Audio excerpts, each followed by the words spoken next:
Hey guys, tonight we step into a place most of us would never want to linger in real life. A Tudor woman's childbirth room.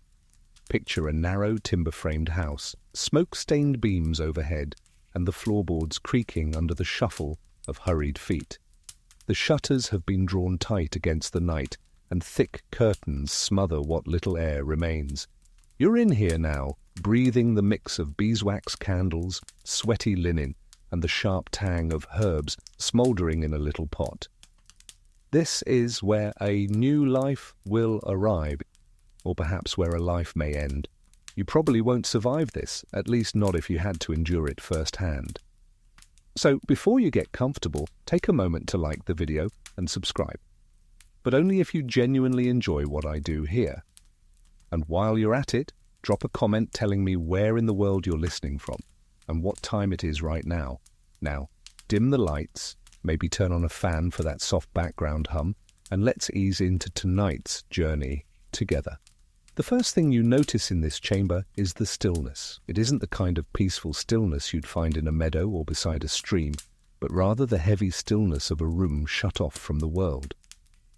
The Tudor belief was that childbirth was perilous enough without inviting in wandering spirits or cold draughts, so every window has been blocked with fabric or wood. Even the keyholes have been stuffed with wool. You feel the air growing thick, almost syrupy, and you wonder how anyone can breathe easily in here. But the women huddled together seem accustomed to it, their whispered chatter rising and falling like waves. The mother-to-be lies on a low bed, its frame creaking under her weight. She's pale, sweating, her hair damp against her temples. Around her, women bustle quietly, her mother, aunts, cousins, and perhaps a neighbour or two. Men are conspicuously absent. You imagine a husband pacing outside, pretending he's calm while secretly fearing the worst. In Tudor times, men had no place here. Childbirth was women's territory, mysterious and sealed off, and men were often dismissed as useless or even unlucky in this space. You glance at the walls and see little tokens hanging, a sprig of rosemary tucked into a beam, a small wooden cross hung crookedly, a string of beads draped over the headboard. These were not just decorations, they were wards, charms meant to protect against invisible dangers. It was common belief that childbirth attracted malign forces, witches, spirits, even demons eager to snatch a newborn's soul. A charm or two seemed a small price to pay for safety. And yet historians still argue whether Tudor women truly believed in these supernatural threats, or whether the rituals simply offered comfort in a terrifying time. The midwife hasn't yet arrived, but the room is already taking on its character. Warm, dim, and ritualized. You hear the creak of leather shoes on stairs, the murmur of someone downstairs boiling herbs in ale. A faint scent of fennel and honey drifts up, promising a brew meant to calm and strengthen. Someone else is rubbing the pregnant woman's feet, murmuring reassurance. The mood is tense but also intimate, the kind of closeness that comes when women carry one another through life's hardest trials. You might laugh a little at the idea of birthing chambers being sealed like ovens. After all, modern hospitals prize sterile air, clear lighting, and crisp sheets. But in Tudor England, fresh air was suspect.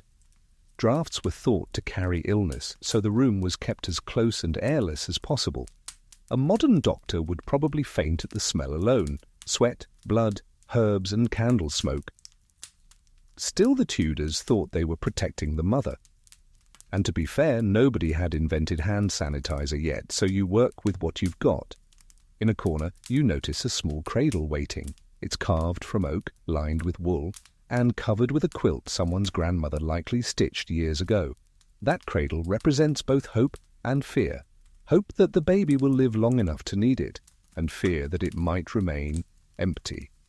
Infant mortality was staggering in Tudor times. Some estimates say 1 in 4 children never survived their first year. You sense that this cradle might carry as much superstition as the charms on the wall. The women around you whisper stories. Someone mentions how their last neighbour never rose from her childbed. Another shakes her head and mutters that it was because the midwife forgot to bless the door. A third hushes them, saying it's bad luck to tell such tales while a woman is laboring. These whispered exchanges fill the room with a sense of ancient continuity. Generation after generation of women telling the same stories, fearing the same dangers, and performing the same little rituals to make sense of it all. Then a knock at the door. The room falls quiet. Heavy skirts rustle as someone opens it, just enough to let in the midwife, a stout woman with weathered hands and an air of absolute authority.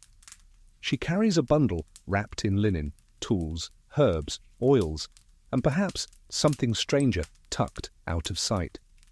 The energy shifts immediately. This isn't just a neighbour or kin, this is the one who knows what to do when things turn dire. The midwife glances around, approving of the sealed windows and charms, then sets her bundle down. She checks the mother's pulse, mutters to herself about timing, and orders someone to fetch more cloths. In this moment, you understand that the childbirth room is both sacred and frightening, a place of life but also of death's shadow. The women here live inside that paradox, supporting one another with faith, gossip, and ritual. And as the candles gutter in the stuffy air, you realize you've just begun to witness the long ordeal that lies ahead in this Tudor chamber, an ordeal that would test not only the mother but everyone gathered in this sweltering cloistered room. You barely have time to settle into the stifling atmosphere before it becomes clear who really runs this place: the women.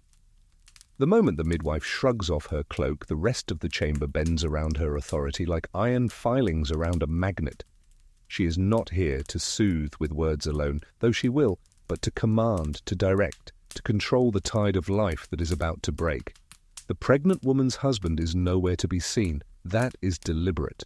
In Tudor England, the childbirth chamber was strictly a women-only space.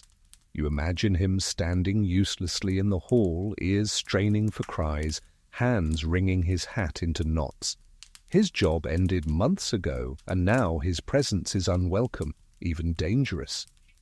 Men were believed to bring bad luck into the birthing room, or worse, to weaken the resolve of the women inside. The chamber was a female world, as if the shutters and stuffed keyholes had not just blocked out air and spirits, but the entire male half of society. The women here span ages. There is the midwife herself, her face etched with the confidence of 100 births. She knows how to measure a contraction by the tightening of a jaw or the flex of toes. Beside her sits the mother's mother, proud but anxious, smoothing back sweat-soaked hair. Cousins and neighbours hover at the edges, offering sips of broth or muttering prayers under their breath. Some carry bowls of warm water, others fold and refold linen cloths as if their repetitive motions alone could hold chaos at bay. It is striking how social this ordeal feels. In the 21st century, you might imagine a delivery suite with beeping monitors, medical gowns, and sterile gloves, often attended by strangers. Here, though, the room is crowded with familiar faces. The labouring woman isn't alone with a machine. She is cocooned in generations of female solidarity. And, while it might sound comforting, it is also suffocating. Imagine being in agonizing pain while your cousin, your aunt, and your chatty neighbour all lean in to watch, critique, and occasionally offer unwanted advice. Relaxing, right? Historians still argue whether these gatherings empowered women or imprisoned them. On one hand, childbirth was the rare moment when women held exclusive authority, separate from male oversight. On the other hand, the pressure to perform and endure under watchful eyes could be crushing. The debate lingers because diaries and letters only hint at what women themselves felt about it. The midwife claps her hands and the chatter dies down. She instructs one woman to fetch the birthing stool, a wooden frame with a hole in the seat, designed to let gravity lend a hand when the time came. Another is told to stoke the small fire, feeding it logs until the room feels even closer, the air pressing against your lungs like a warm blanket you didn't ask for. The women comply swiftly, This is not a democracy. This is a matriarchy born of necessity. Even as the mother writhes, you notice little flickers of humour at the room's edge. One young cousin whispers about her own marriage prospects, giggling nervously as she peeks at the process she knows will someday be hers. Another woman recalls a story of a birth where the baby was so large the midwife swore he must have been hiding a goose inside. The others laugh quietly, the kind of laughter that comes not from mirth, but from fear released, even briefly. If you can joke about it, maybe it won't kill you. Amid the bustle, the midwife produces a small vial of oil, clary sage, its scent sharp and heady. She rubs it into her palms and massages the mother's temples, muttering encouragement. In another pouch, she carries powdered herbs, perhaps even powdered amber, believed to ease pain. Someone brings forward a cup of ale, sweetened with honey and mixed with fennel. The mother sips, grimaces, and promptly burps, which earns her a sympathetic chuckle. Humour, again, is survival. From your corner, you observe the strange mix of solemnity and chatter. The women are utterly serious about their roles, yet they carry centuries of gossip and storytelling into the chamber. You realize this room is not just about one birth. It is a stage where community, tradition, superstition, and duty all converge. If you're wondering whether any man dared to peek inside, the answer is a resounding no. Even physicians, educated men who might have carried books of Latin medical theory, were often barred unless disaster struck. The birthing chamber was sacred territory, its secrets preserved and transmitted only through women. And yet outside these walls, those same physicians would later publish treatises on childbirth, sometimes mocking midwives as ignorant or dangerous.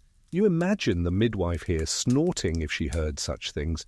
She has delivered more babies with her bare hands than any scholar with his quill. The mother groans, clutching the sheets, and the women lean in closer. A hush falls. Even the jokes dry up. The air vibrates with a strange energy, half fear, half awe. This is the moment when everyone holds their breath, when time seems to stretch thin. You feel it too, the pull of life at its rawest edge. And as the midwife nods to her assistants, you can see clearly now. This is not just a medical event. This is a ritual of power, where women carry women, where men are shut outside, and where the ancient rhythms of pain, courage, and community play out in the dim light of beeswax and fire. The first cries of labour are not the desperate wails you might picture, but long, low moans that roll through the close air like a slow tide. You watch the women glance at one another. There is no alarm yet, only recognition. This is the beginning, and beginnings are always uncertain. You notice how quickly the atmosphere shifts from ordinary to otherworldly. The shutters and stuffed keyholes have already closed off the room from drafts, but there is another layer of defense at work now: superstition. Midwives and kin believed childbirth drew danger, not only from bleeding or infection, but from unseen spirits eager to slip inside. So while the mother groans, another woman begins arranging protective charms. A cross, already hanging over the bed, is tilted slightly straighter, as if even the angle of holy wood matters.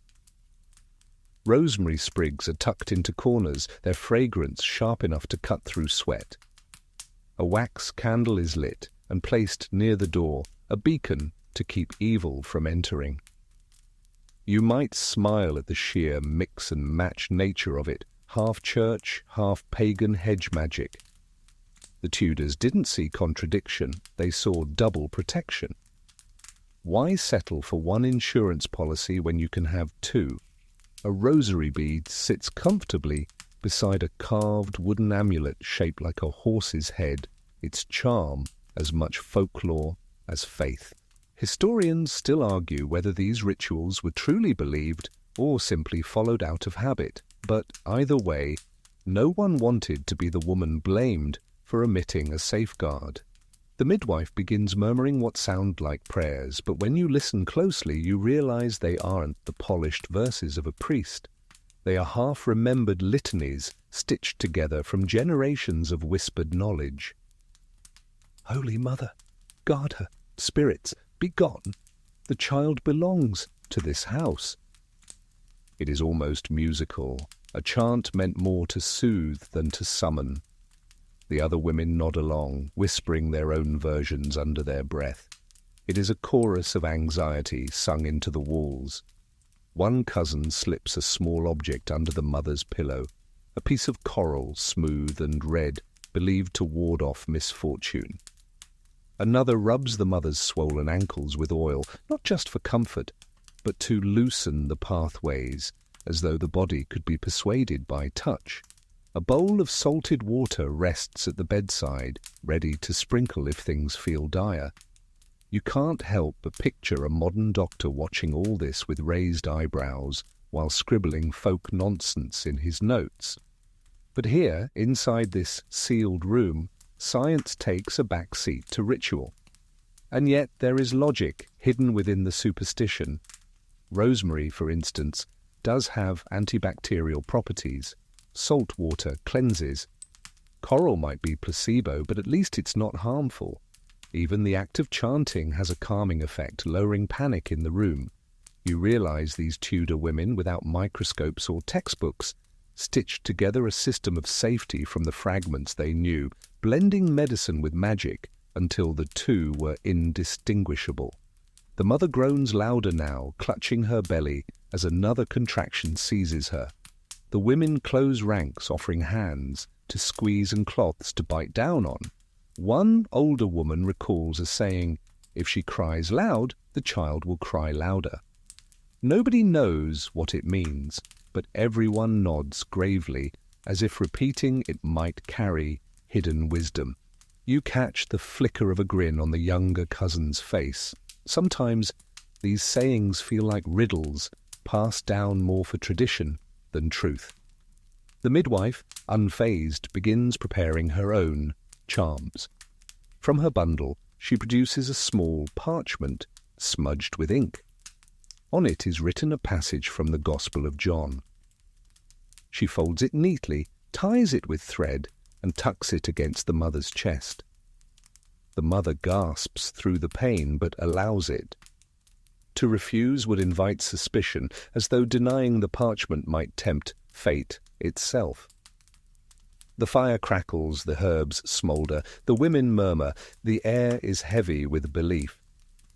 You can almost hear it pressing against your ears, the way silence does in a church or a cave, and for a fleeting moment, you too feel the weight of superstition. If the door creaked open now, would you not also wonder if something slipped in? Still, humour survives even here. One neighbour jokes softly that with so many charms hanging from the walls, the baby might be born glowing. Another mutters that if spirits are watching, they must be bored by now, sitting through the 50th birth this month. The women chuckle, shaking off fear for a moment. Fear, after all, cannot live comfortably beside laughter. The midwife leans close to the mother, wiping her brow with a damp cloth. She whispers encouragement, but also stern reminders. Don't thrash, don't waste your breath, let the pains work. You can tell she has said these lines 100 times. They are part ritual too, rehearsed words that steady the nerves of both mother and attendants. And as you sit in the corner, breathing the thick air, you begin to understand. This chamber is not simply a room. It is a battlefield where superstition fights fear, where charms hold as much weight as cloths, where every woman plays a part in fending off the darkness they believe circles just outside the shuttered windows. You might expect that in a tense moment like this, someone would fling open a window for air, but no, quite the opposite. Now comes the ritual of closing.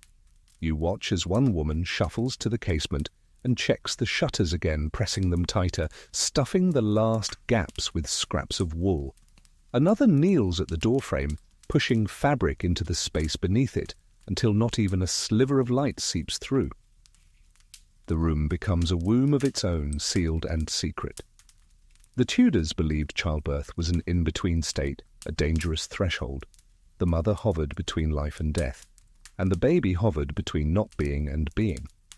Such liminal states were thought to attract spirits or even witches, eager to slip in through cracks or keyholes. By sealing the chamber, you cut off entry. What you lose in oxygen, you gain in magical protection, or so the logic went. Historians still argue whether the practice was meant more to protect against spirits or against drafts. Tudor medicine insisted that evil airs carried illness, and a woman already weakened by labour was vulnerable to them. So sealing the room may have been practical by their standards, though you can't help but imagine a modern nurse gasping for breath after 5 minutes in the stifling heat. The effect on you is immediate. The candles flicker sluggishly in the stale air, their smoke clinging to the ceiling beams. The fire roars in the hearth, adding both warmth and suffocation.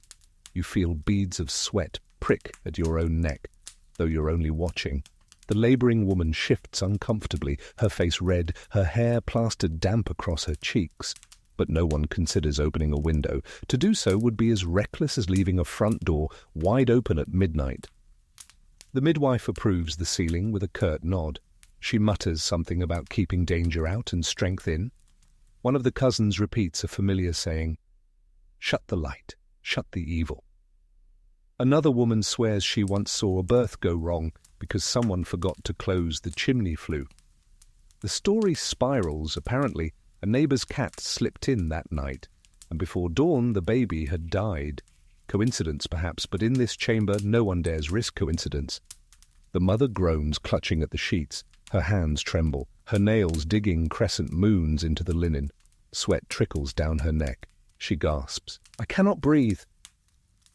The midwife leans close, presses her hand to the woman's chest, and whispers, "Better you suffer now than evil enter." Comforting, isn't it?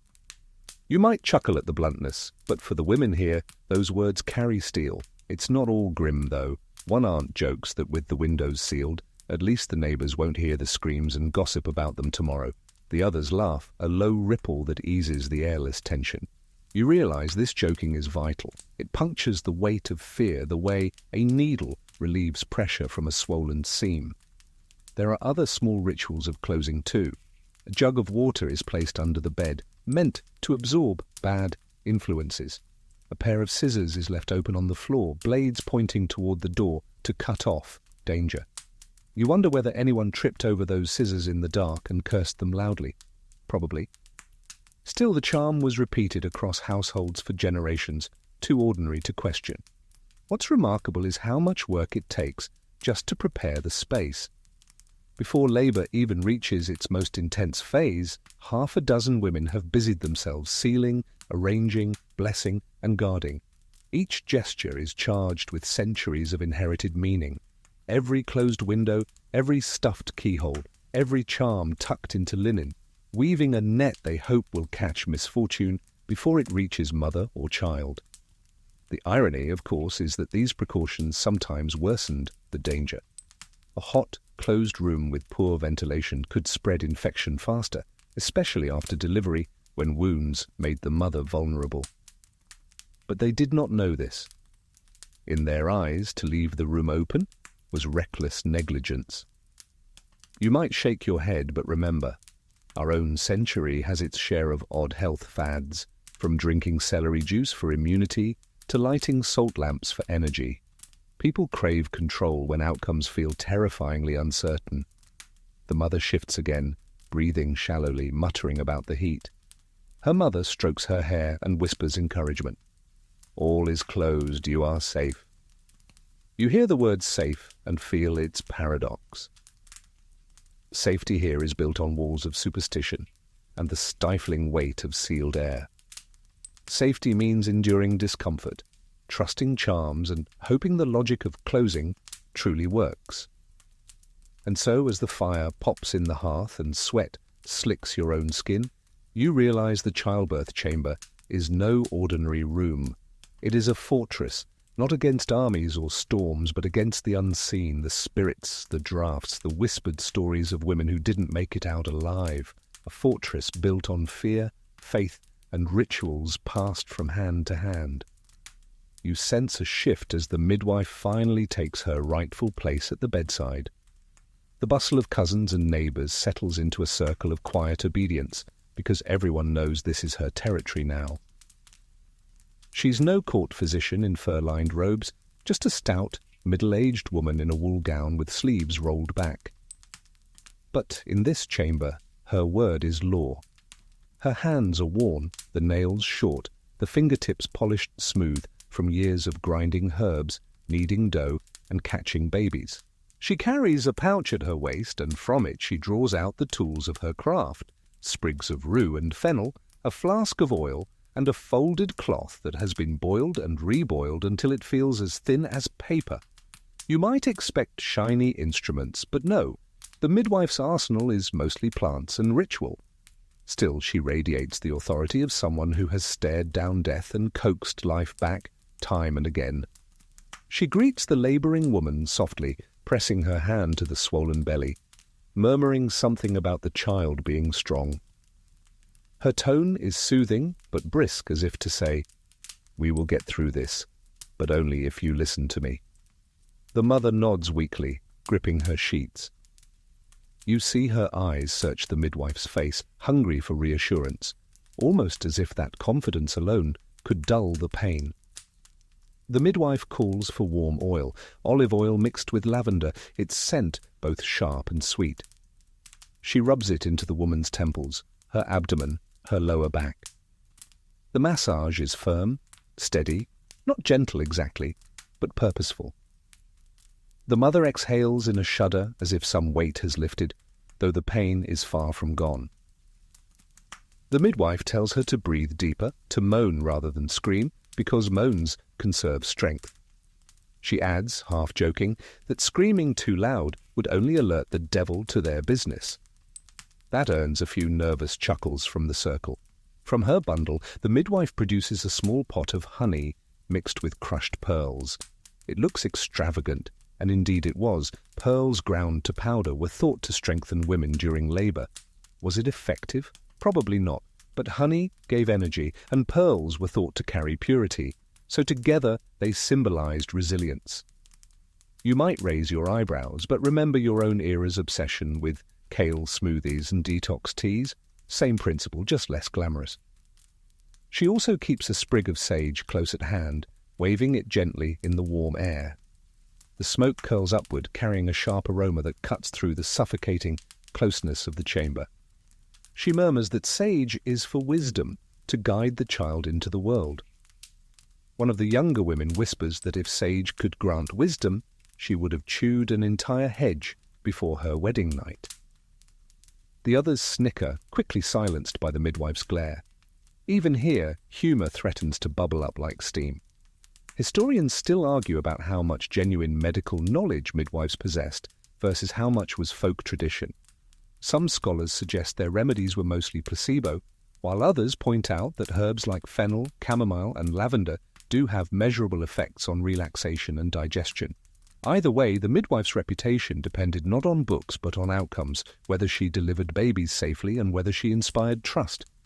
And in a world without epidurals or antibiotics, trust might have been the strongest medicine of all.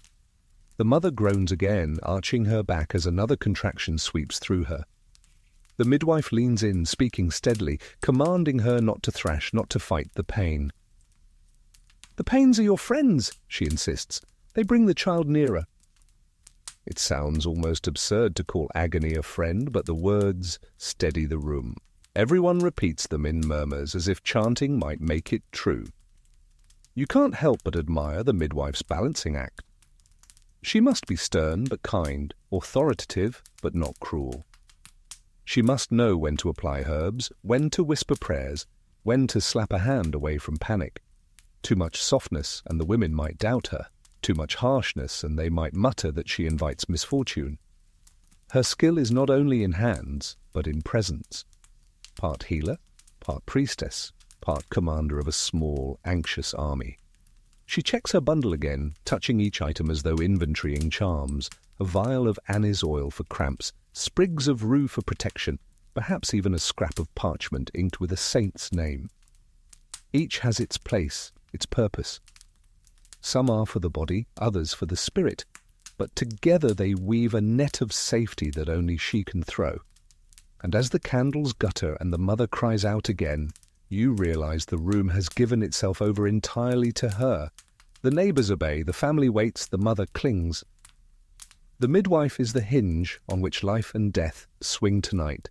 Without her, this fortress of women would collapse into chaos. With her, it becomes something more, an ordered ritual, a performance of resilience that has played out across centuries. The air in the chamber thickens with the rhythm of pain. Each contraction rolls in like a wave, leaving the mother gasping in its wake. You notice how the candlelight trembles with her breath, shadows darting across the walls like restless spirits. The room itself seems to heave and groan in sympathy. The women fall into a kind of ritual dance around her. One offers a damp cloth for her brow, another rubs her legs, and a third murmurs prayers that are half Latin, half nonsense rhyme. The midwife keeps watch over all of it, her hand steady, her voice rising above the whispers. "Breathe, groan, but save your strength," she commands. The mother obeys, her moans low, carrying across the small chamber like the sound of a distant horn. It's here that you realize labor is not simply physical, it is also a spectacle of sound. The Tudors believed the voice helped guide the baby out, that groaning was useful but screaming wasteful. Some women were praised for bearing pain, quietly and well, while others earned gossip for shrieking too much. Imagine adding performance reviews to your childbirth report card. One aunt even mutters that if the baby hears its mother wail, it will grow into a crier itself. You almost roll your eyes, but no one else does. They nod as though the logic is unshakable. The midwife begins pacing, then kneels at the bedside, producing the small cloth pouch. Inside are dried herbs, fennel, chamomile, and perhaps even opium poppy if she's bold. She mixes them into a steaming cup of ale, sweetened with honey, and presses it to the woman's lips. The brew is both medicine and comfort, its warmth sliding down her throat, easing tension.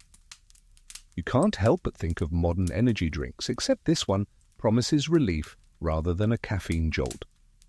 A younger cousin fans the mother with a scrap of linen, though the sealed room offers no fresh air.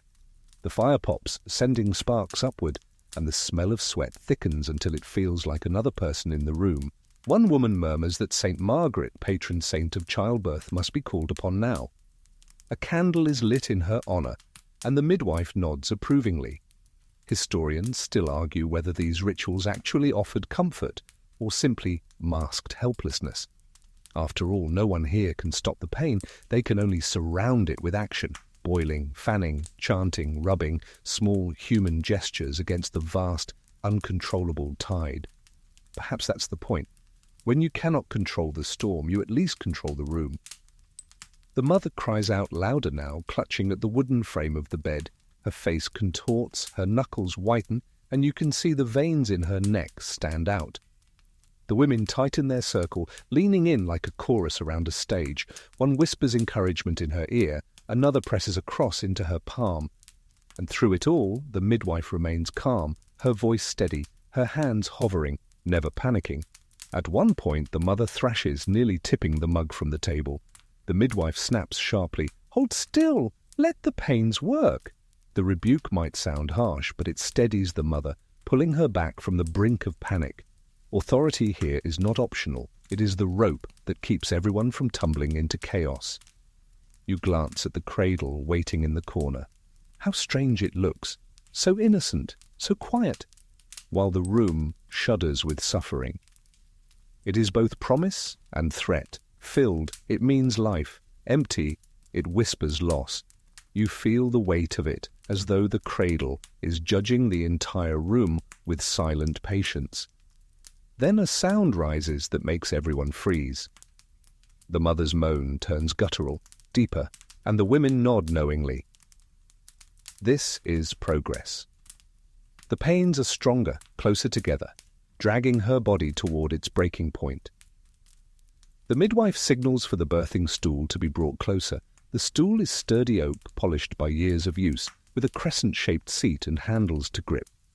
It looks more like a throne of survival than furniture. The mother shakes her head, not ready. The midwife insists. The room shifts, lifting her gently, guiding her onto the stool. You can see her knees trembling, her body folding forward, her fingers white on the handles. The stool tilts her pelvis forward, letting gravity play its role. It is agony, but it is also progress. And in this moment you understand why they call childbirth labor. It is not just pain, it is work, relentless and grinding. The body toils like a field under plough, pushed and pulled toward a harvest that cannot be delayed.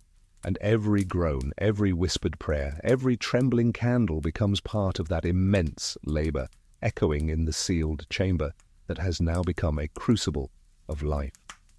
The birthing stool stands firm beneath her, and with it, the room shifts once more. But tonight, it isn't only the stool that matters. As the mother lowers herself onto the crescent-shaped seat, the midwife signals for one of the attendants to fetch the reliquaries. From a wooden chest lined with cloth come holy relics, small, battered tokens wrapped in silk or leather. One is said to be a splinter from the true cross, though it looks suspiciously like any old stick picked from the hedgerow. Another is a rosary passed down through generations, beads polished smooth by countless fingers.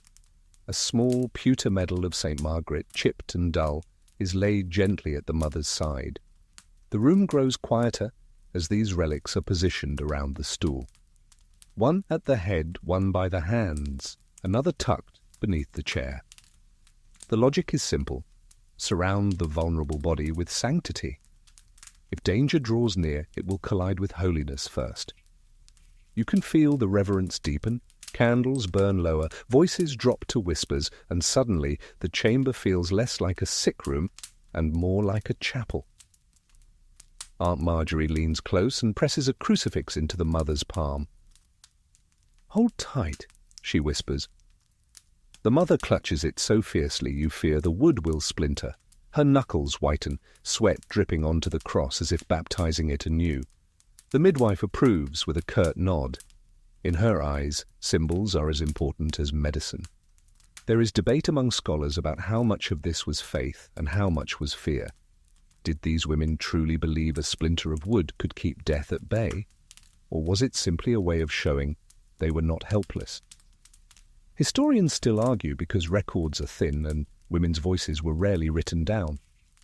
What survives are fragments, mentions in parish accounts, anecdotes in physicians' tracts or scrawled notes in household manuals. But when you're standing here in the flicker of candles and the reek of sweat, you realize belief doesn't have to be rational.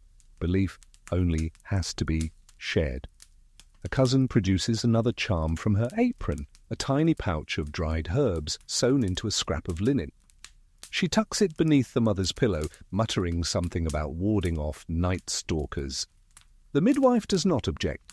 In this room, no protective measure is too small, no superstition too strange. Even the smallest ritual gives the women something to do, some illusion of control in the face of raw uncertainty.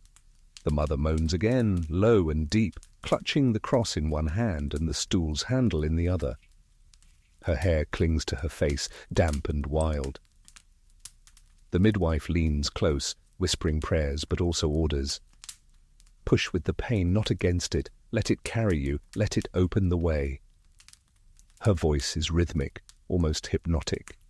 You sense that she is speaking as much to the room as to the mother, anchoring them all in the middle of chaos. And there's a curious tidbit. Some Tudor women believed certain saints could speed birth if invoked properly.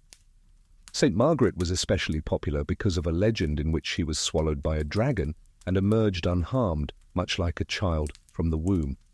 It sounds bizarre, but it fit perfectly. Saints who knew how to emerge alive from tight, dangerous places were considered excellent patrons for labour.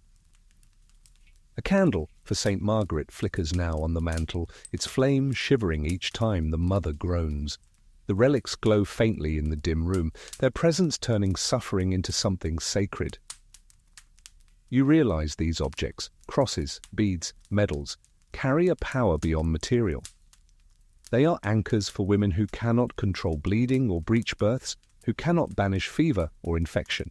They cannot stop death from walking through the door, but they can at least demand it bow its head before entering.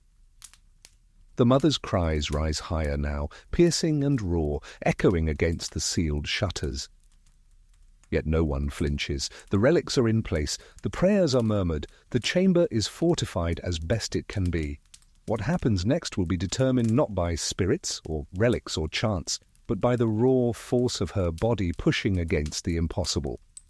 Still, you understand why these holy objects matter.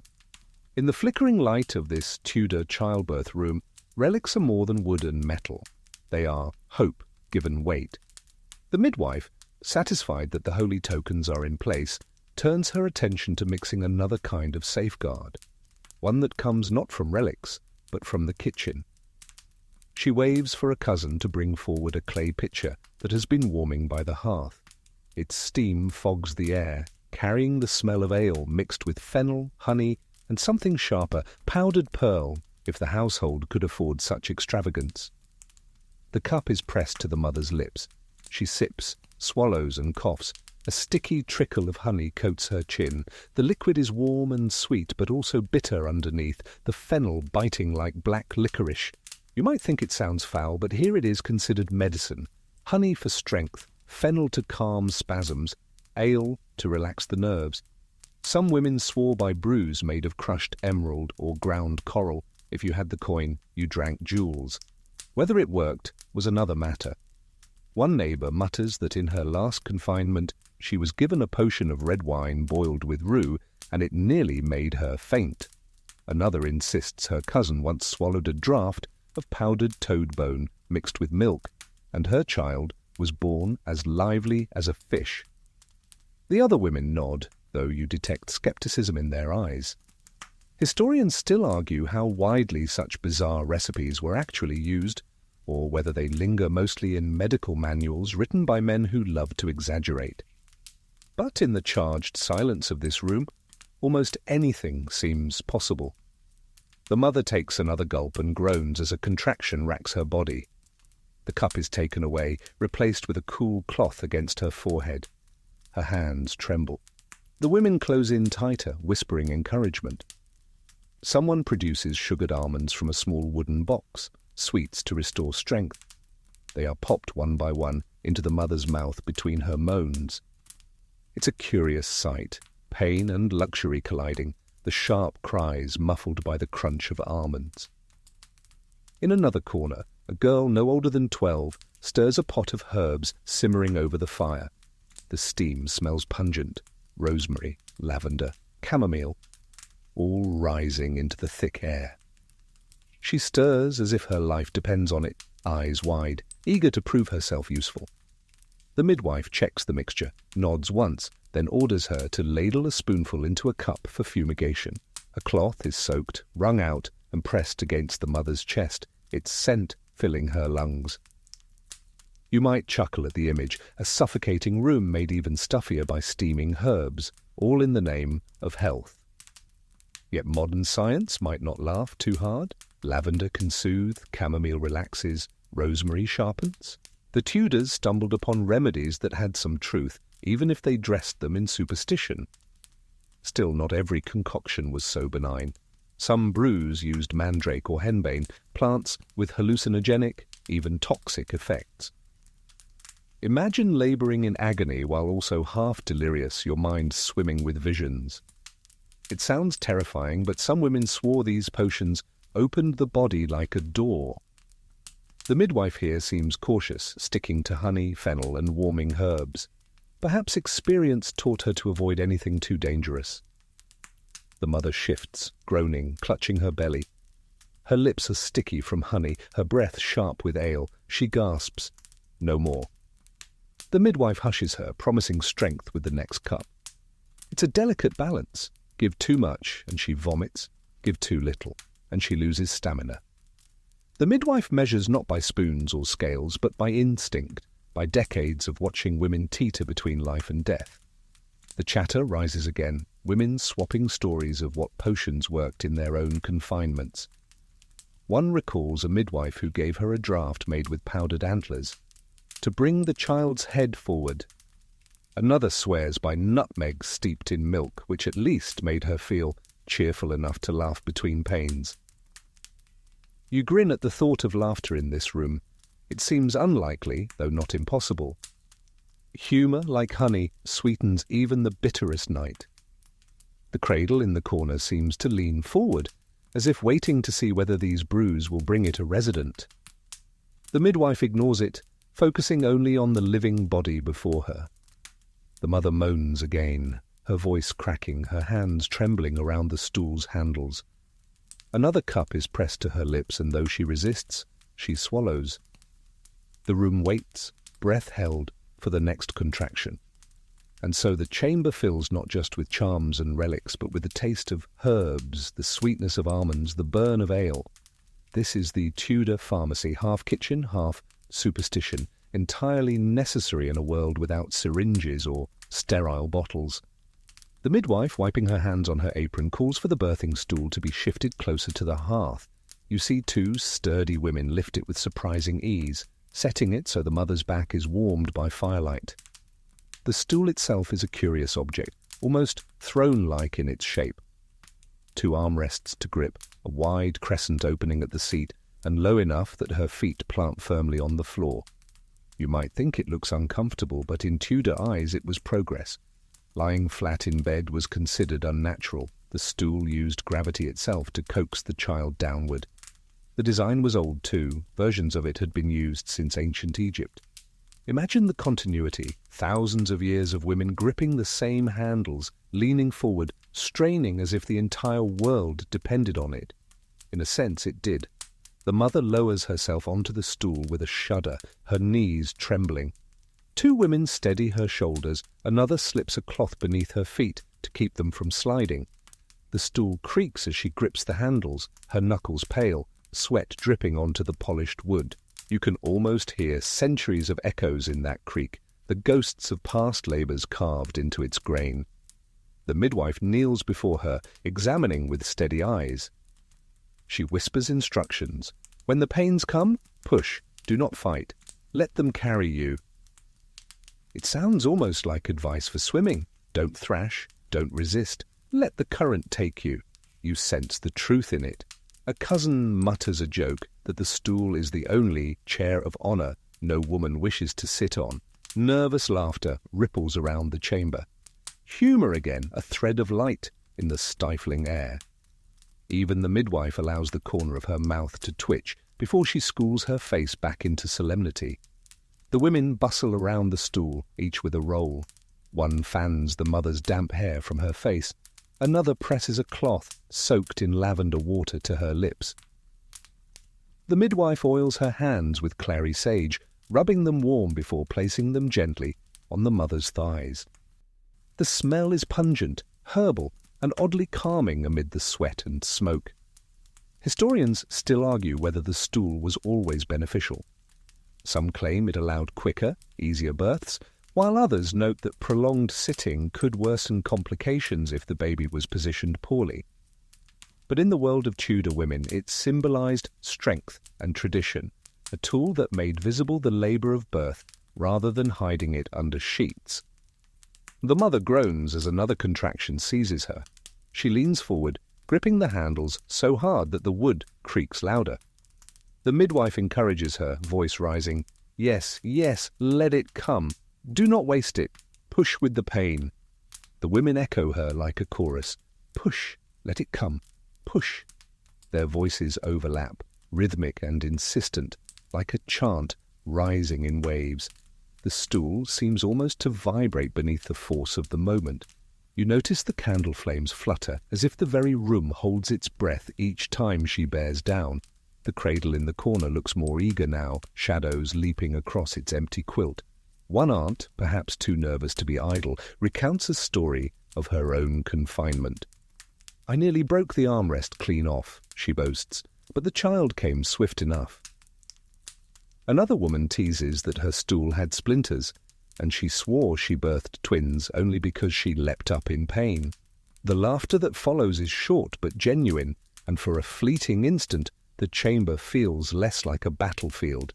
Then another contraction crashes in, and the mother cries out, her face crimson, her breath ragged. She doubles forward, her hair spilling loose, her whole body trembling like a bowstring pulled taut. The midwife steadies her knees, murmuring low and firm, guiding the storm with her presence. And so the stool becomes not just furniture, but a stage where suffering, strength, and ritual all collide. It holds her upright against the weight of centuries, while the women around her, kin, neighbours, midwife, become both audience and support. In the stifling sealed room, the stool creaks beneath the tide of life, carrying her one breath closer to the child, waiting just beyond the threshold. The air in the chamber grows heavier still, but not from the fire or the sweat. It is from the sound of whispered words weaving themselves into the walls. You notice how the women lean closer now, their voices dropping into murmurs, as if afraid to speak too loudly, lest they startle the fragile balance between life and death. The midwife, hands slick with oil, begins muttering phrases that sound half like prayers and half like spells. They are not Latin verses fit for a church altar. They are old rhymes patched together from generations of memory. Open, open as the rose to the sun, let the way be clear, let the pain be done. The rhythm is slow, hypnotic. The mother groans through another contraction, and the chant rises slightly as though the voices are trying to pull the baby into the world with sound alone. One aunt produces a scrap of parchment, worn thin with folding. It bears a handwritten charm, something like a psalm, but twisted into practical poetry. She lays it gently across the mother's belly, smoothing it as though words themselves can coax muscles to yield. The women nod solemnly, no one questions the act. In this room, everything, words, relics, herbs, becomes a tool. You catch the quirk of a smile on one cousin's lips as she whispers a rhyme you recognize as more superstition than scripture. If the pains are slow, whisper thrice, let the baby be quick as mice. A silly line, but no one laughs. They murmur it too, their voices mingling into a soft hum. Even nonsense, spoken with faith, becomes sacred in the chamber. Historians still argue whether these chants were remnants of pagan rituals or simply desperate attempts to bring comfort. Some claim midwives deliberately clung to charms to keep their authority distinct from male physicians, while others argue the lines were simply tradition, repeated because silence was unbearable. Whatever the reason, the effect is undeniable. The rhythm of whispered words fills the room like music, softening the sharp edges of fear. The mother herself begins to mutter, echoing fragments of the chants between gasps. Her voice is low, hoarse, but insistent. She clings to the words as if they are ropes thrown into stormy seas. The midwife encourages her. Say them, keep saying them, they will carry you. You realize the power isn't in the words themselves, but in their ability to give focus, something to do with the breath when pain wants to steal it. A curious tidbit comes to mind. Some Tudor manuals advised writing certain verses on buttered bread, then feeding it to the mother. That way, the holy words would enter her body and work from the inside out. You imagine chewing soggy parchment during labour and nearly choke on your own suppressed laughter.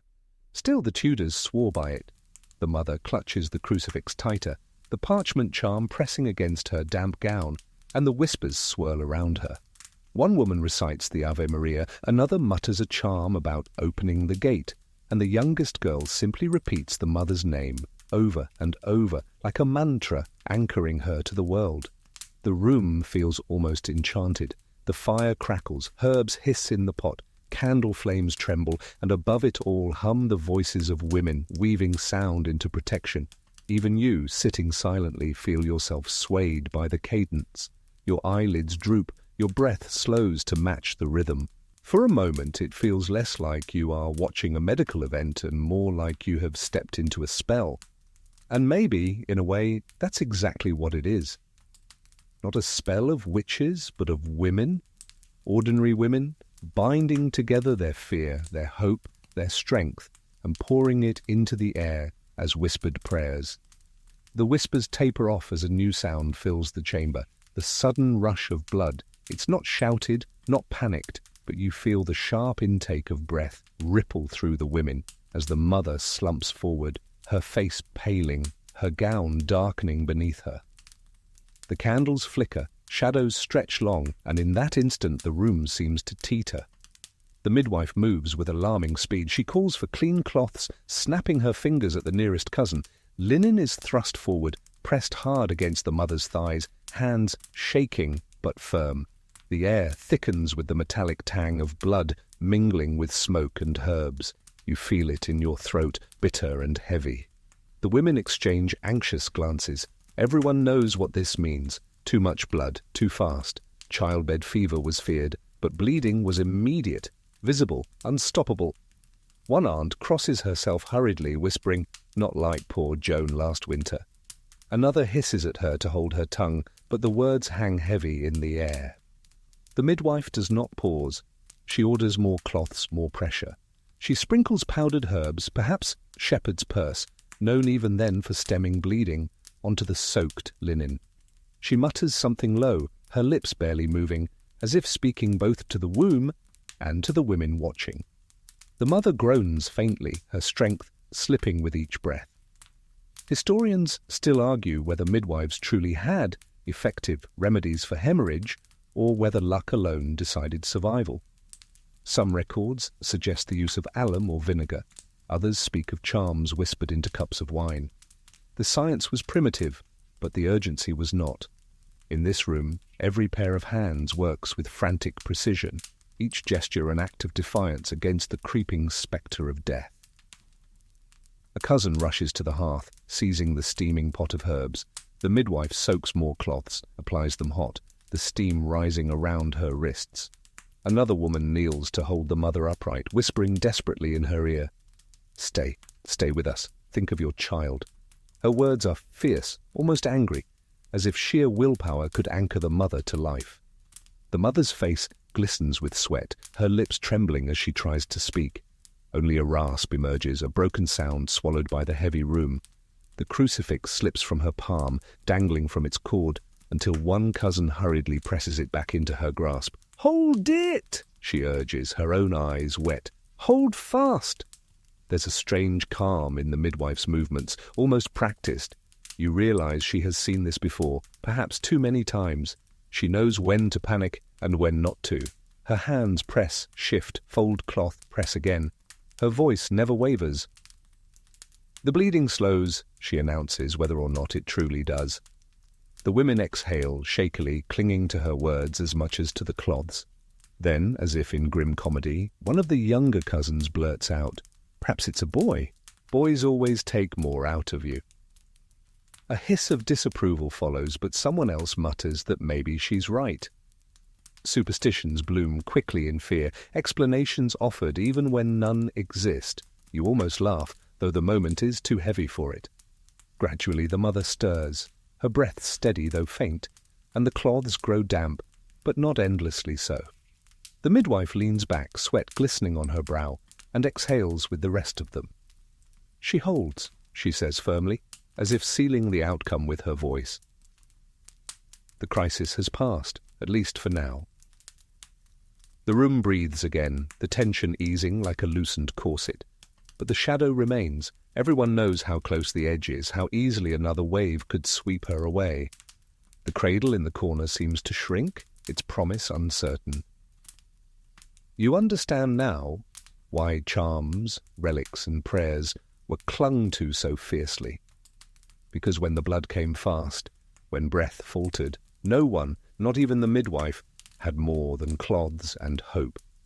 And hope, in a Tudor childbirth room, was as fragile as candle flame.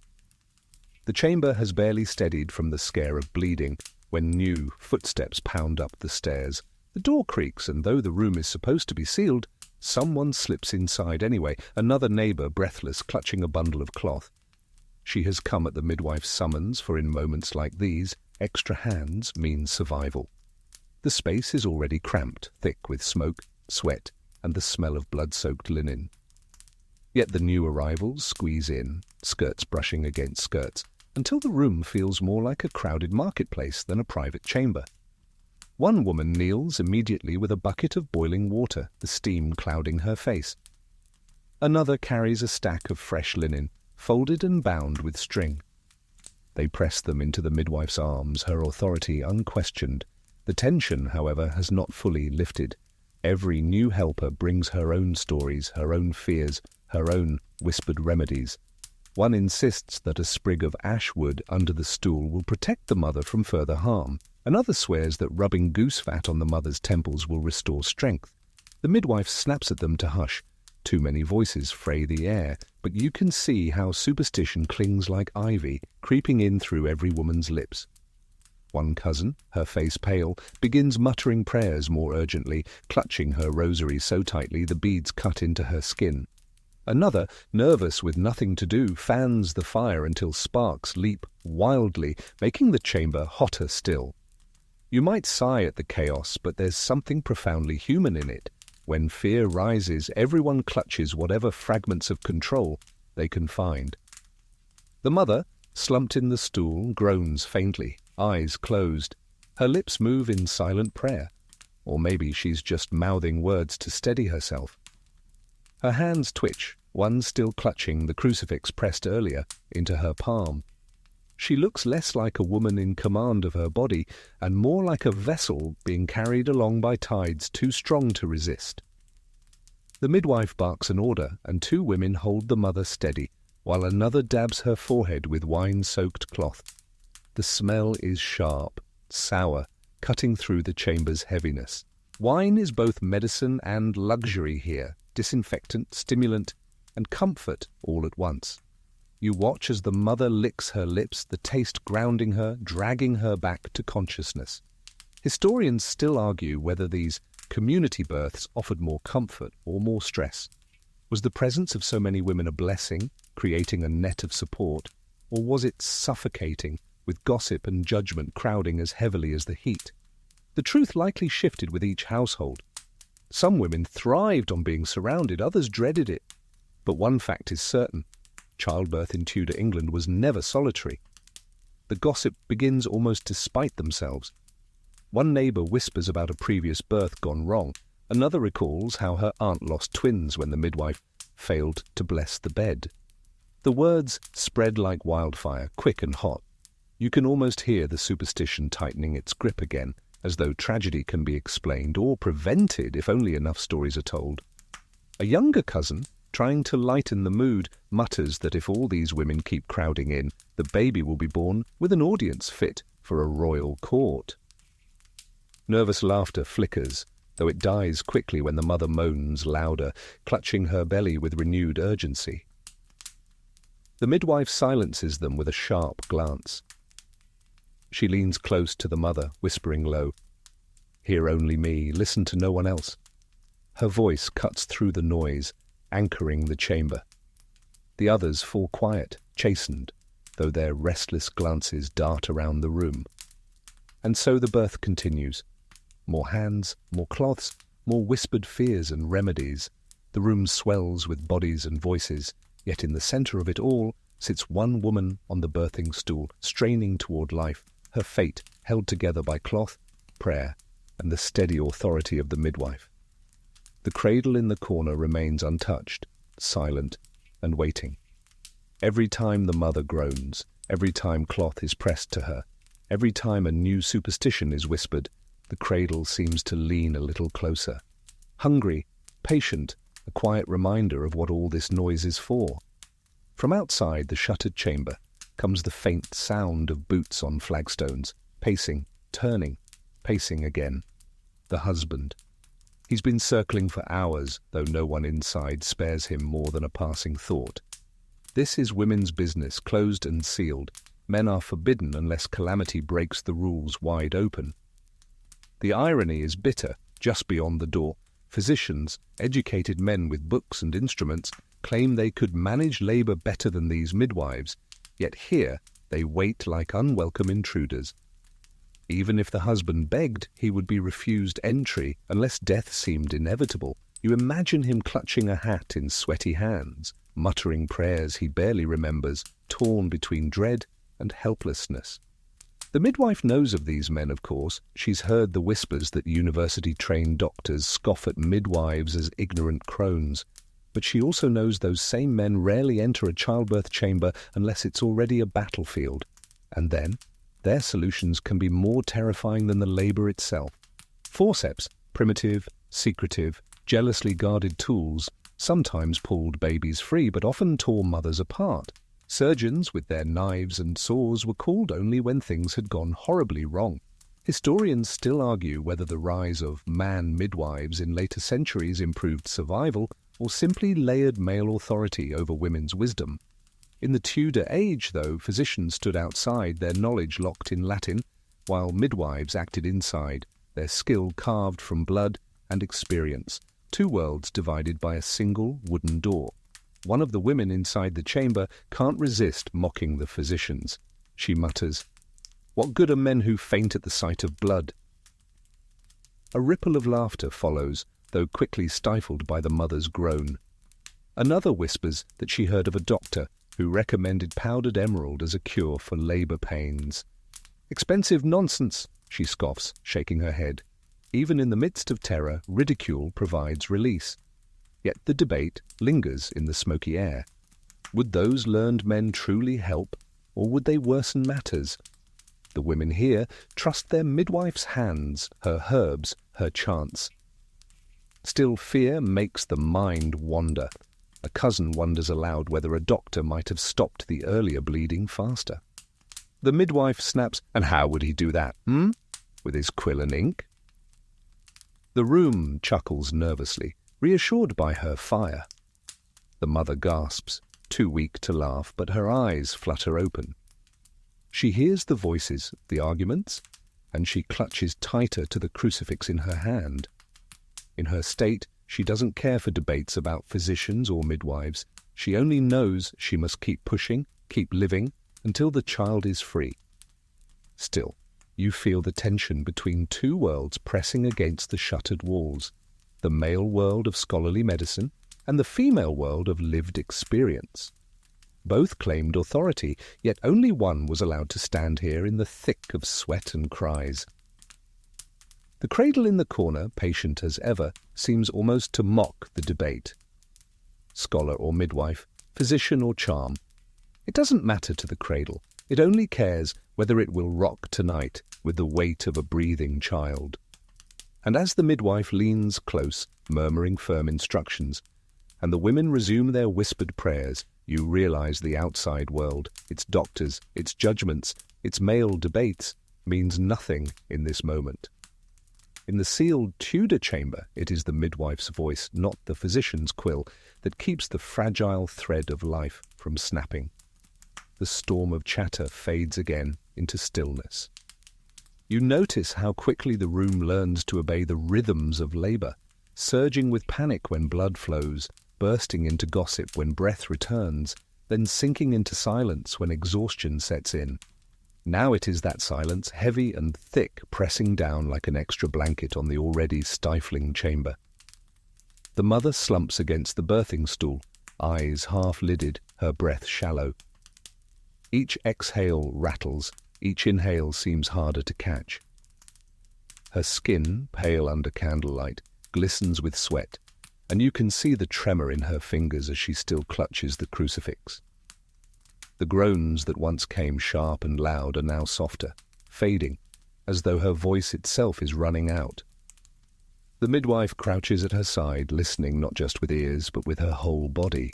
She watches the chest rise and fall, counts the intervals between contractions, presses a hand to the pulse at the wrist. Her face is grave. She knows the danger of exhaustion. Labor is as much endurance as strength, and once a woman is drained past the point of pushing, the child can become trapped. To rouse her, the midwife calls for broth. A bowl is fetched quickly, the steam rising into the close air, carrying the scent of beef, onions and herbs. A spoonful is coaxed between the mother's lips. Some dribbles down her chin, but enough is swallowed to give a flicker of warmth back to her cheeks. Another spoonful follows, and then sugared almonds are pressed to her tongue, sweetness sparking some faint light in her eyes. One cousin strokes her hair, murmuring, Stay with us, love. Stay awake. Another rubs her hands briskly, as if friction alone could summon strength. The midwife orders wine next, sharp, red, sour. She pours a little on the mother's lips, then tilts the cup, just enough for her to swallow. Wine is stimulant, medicine, and ritual all at once. You notice how every sip is both physical aid and symbolic reminder that she is still alive, still present, still needed. Historians still argue whether such revivers did more good than harm. Too much wine could dehydrate, too much broth could choke. But in a world without glucose drips or oxygen masks, these small offerings were all they had. You might think of them as primitive, but to the women in this room, they were lifelines. The mother stirs, whispering faintly, "I am so tired." Her voice cracks, barely audible. The midwife leans close, stern but steady. "You cannot rest yet. The child waits. You must push." Her words sound merciless, but there is no mercy in childbirth. The women echo her, each urging in softer tones, "For the babe. Just a little more." To shift her focus, one aunt begins humming, a lullaby, soft and repetitive. It's an odd thing singing to a child not yet born, but it fills the air with rhythm, something the mother can cling to. Another joins in, then another, until the room vibrates with the hum of voices, low and droning like bees in a hive. You feel the sound in your chest, steadying even your own breath. The mother's head tilts as though she might drift away, but the midwife slaps her cheek lightly, snapping her back. "Not yet," she says firmly. The sternness shocks everyone, but it works. The mother's eyes flutter open, and she exhales a ragged groan.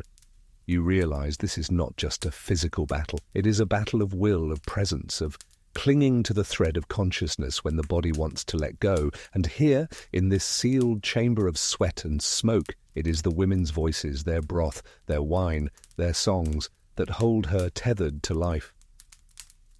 The cradle in the corner watches silently, its quilt folded, its emptiness a constant reminder. If she falters now, it will remain empty forever. The room seems to hold its breath as the contractions build, harder now, sharper, relentless. The midwife kneels between the mother's trembling knees, her hands steady in the candlelight. She leans forward, eyes intent, and finally nods with certainty. The child is crowning. A ripple of recognition moves through the women. They draw closer, instinctively forming a tight circle, as though their bodies might shield mother and child from all harm. One cousin grasps the mother's hand, whispering encouragement. Another steadies her shoulders from behind. The birthing stool creaks under the strain, its wood groaning in rhythm with her body. The mother's cry is raw, a sound that fills the sealed chamber and rattles against the walls. You feel it in your chest, deep and primal, as though the cry has been carried forward from every birth in history. The midwife urges her on. "Now! Now! Give it all! The child comes!" Her voice is sharp but steady, cutting through the storm. The head begins to appear, dark and wet under the midwife's hands. She leans closer, her fingers firm but careful, easing the way. One of the women mutters a prayer, half Latin, half nonsense, her voice trembling. Another grips the crucifix tighter, rocking back and forth. You sense both awe and terror swirling in the room. The mother pushes again, her face contorted, her nails digging into the wood of the stool. Sweat drips into her eyes, tears mixing with it, blurring her vision. The midwife wipes her brow quickly, then returns her focus below. "One more, strong as you can," she commands. The room holds its breath. You almost do too. The cradle waits in the corner, silent and ominous, as if aware its destiny hangs on the next moment. With a guttural groan, the mother bears down, every muscle trembling. The midwife's hands guide, coax, protect. And then in the dim light, you see it, the infant's head, slick and fragile, pressing free into the midwife's waiting palms. A gasp ripples through the women, followed by a hushed chant of thanks. The shoulders are next, twisting slowly, painfully.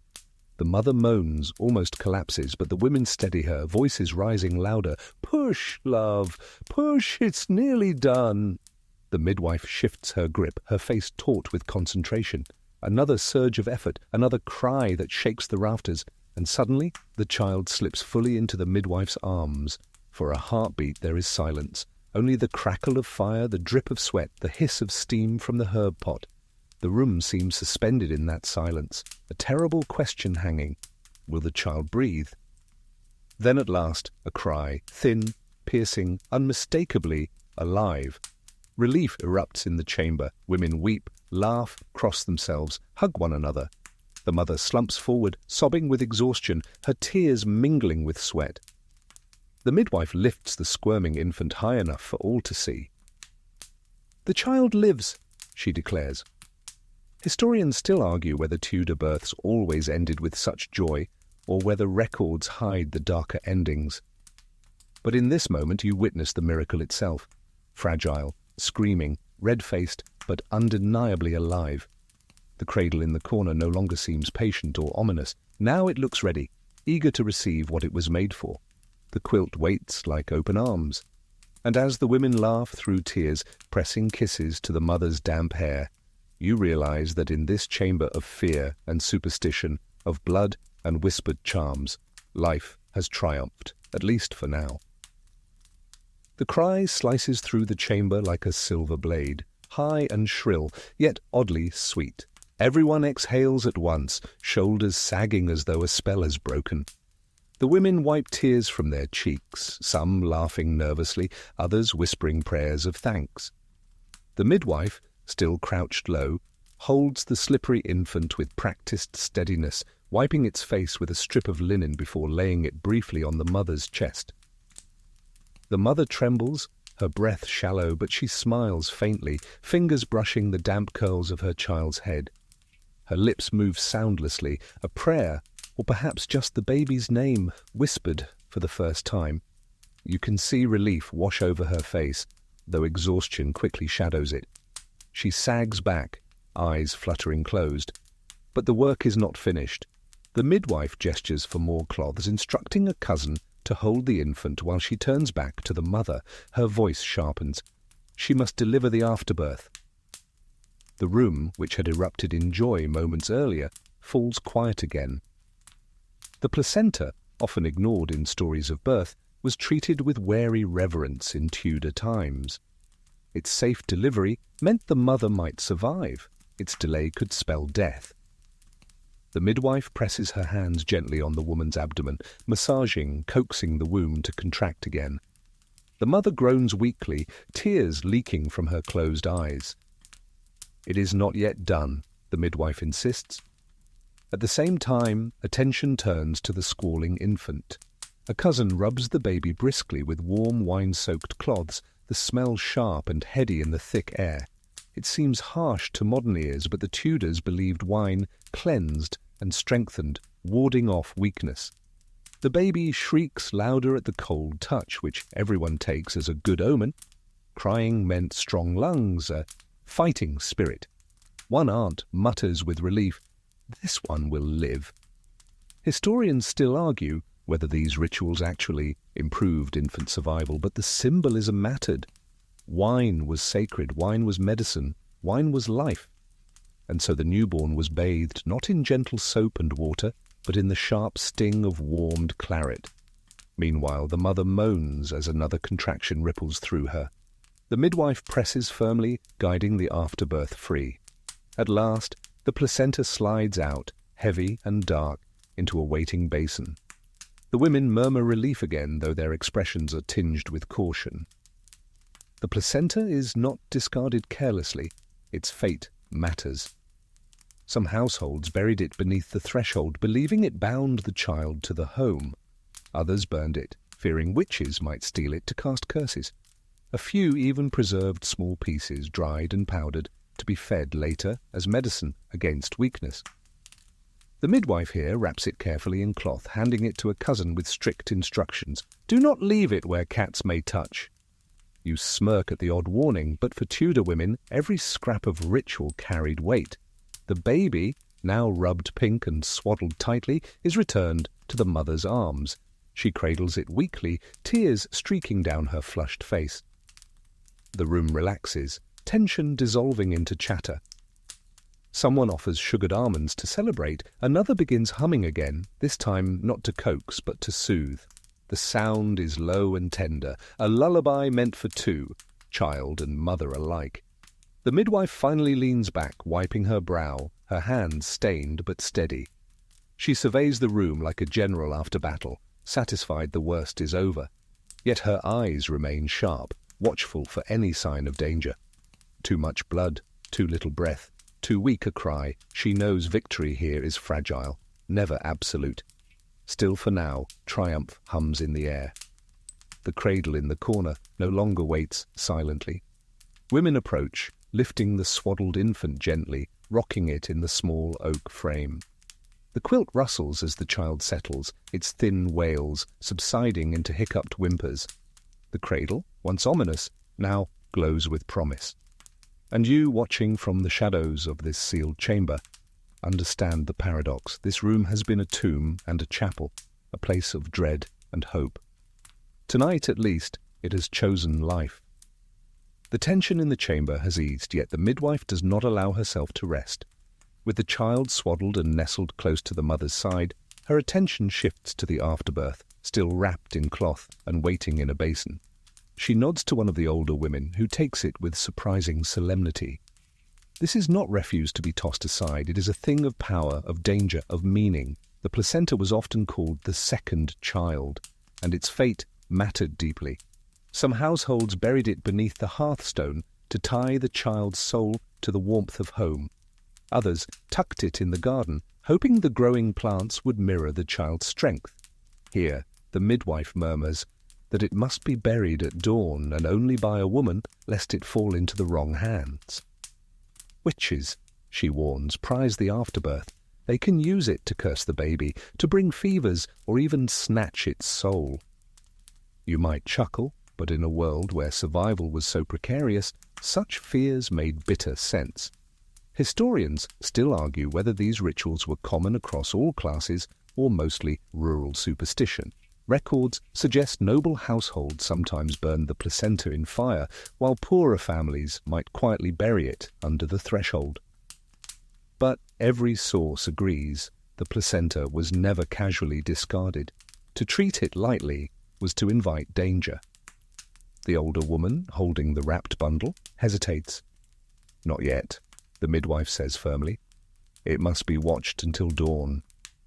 And so it is placed beneath the bed, a strange kind of guardian and threat in one, lying unseen in the shadows. The cradle rocks gently across the room, the newborn stirring, its small hiccups echoing against the shuttered walls.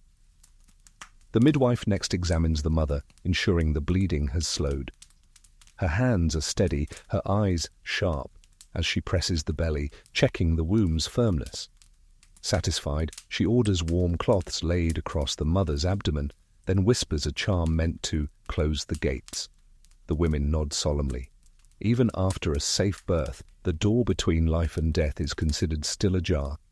It must be shut with words as much as with cloth. The baby, meanwhile, is passed from one set of hands to another, each woman cooing softly, offering blessings. One aunt ties a coral bead on a ribbon and fastens it near the infant's neck, coral being believed to ward off the evil eye. Another tucks a sprig of rosemary into the swaddling for protection. You can see the layers of meaning piling up around this tiny life. Cloth, charm, relic, herb. Each is a shield, invisible but fiercely trusted. A younger cousin leans close, whispering a rhyme. Grow strong, grow straight, live long, live late. The baby sneezes in response, and laughter breaks the heaviness of the room. Someone declares it a good omen. Sneezing meant the child's spirit was lively. You smile at the silliness, but no one here doubts it. The mother, weak but alert, watches all this through half-closed eyes. She murmurs, "Let me hold her again." The child is placed back in her arms, and she gazes down with a mixture of awe and fear. Her lips brush the baby's damp forehead. Tears gather at the corners of her eyes, not just from joy, but from the exhaustion of having survived. In the corner, the basin with its wrapped contents waits silently, hidden but not forgotten. The placenta, so ordinary to modern eyes, remains sacred, dangerous, watched. Its burial will come with dawn, with ritual, with secrecy. And so the chamber balances between two worlds, life swaddled in linen and rocking in a cradle, and death bundled in cloth beneath the bed. The baby wriggles faintly in the cradle, its tiny limbs bound tight in swaddling bands. You watch as one of the women bends over, tucking the linen more snugly, wrapping and re-wrapping until the child resembles a stiff little bundle. To modern eyes it might look almost cruel, but in Tudor households, swaddling was a matter of duty. A newborn was considered fragile, its bones soft, its body unfinished. Only by binding it straight and firm could you ensure it would grow strong and upright. The baby fusses, a thin cry muffled by layers of cloth. A coral bead dangles from a ribbon near its neck, clinking softly with every twitch. This charm is as common as the swaddling bands. Coral was believed to repel evil, especially the dreaded evil eye. The bead glows faintly in the candlelight, a small spark of colour against the stark white wrappings. One aunt leans in, nodding approvingly. See how the bands keep her still. No crooked limbs for this one. Another chuckles, adding that restless babies who kicked too much would grow into restless adults. Best bind them now before they learn bad habits. You can't help but think how absurd it sounds, though in the claustrophobic hush of this chamber, no one questions it. The midwife sprinkles a little salt into the cradle, muttering words about purity and protection. She waves away smoke from the herb pot, rosemary and rue smouldering low, and lets the scent waft over the infant. These, too, are shields invisible to modern science, but sacred to Tudor belief. Historians still argue whether such charms were truly believed to ward off sickness, or whether they simply gave women a sense of control. Coral beads, salt, swaddling bands, all may have done little to fight disease, but they created order in a moment of chaos. And in a world where 1 in 4 babies never lived to see their first year, no measure seemed too small. The baby sneezes suddenly, startling the women into laughter. Sneezes were thought lucky, proof that the soul was firmly inside the body rather than hovering near departure. Strong lungs, one woman says proudly. Another dips her finger in the wine bowl and rubs a drop onto the infant's lips, murmuring, to sweeten the voice. You notice the cradle itself is more than wood. It is lined with a small quilt, stitched with protective symbols. A red thread runs through the seams, a quiet mark against misfortune. The quilt smells faintly of lavender, stuffed into the corners to deter insects. Even in the smallest details, this Tudor household has layered the child's first hours with charms. The mother, watching from the stool, whispers, "Keep her near." Her voice is weak but insistent. The cradle is pulled closer to the bedside so she can reach out with trembling fingers, brushing the baby's bound form. Tears glisten on her cheeks, a mixture of relief, exhaustion, and awe. Meanwhile, the chatter resumes.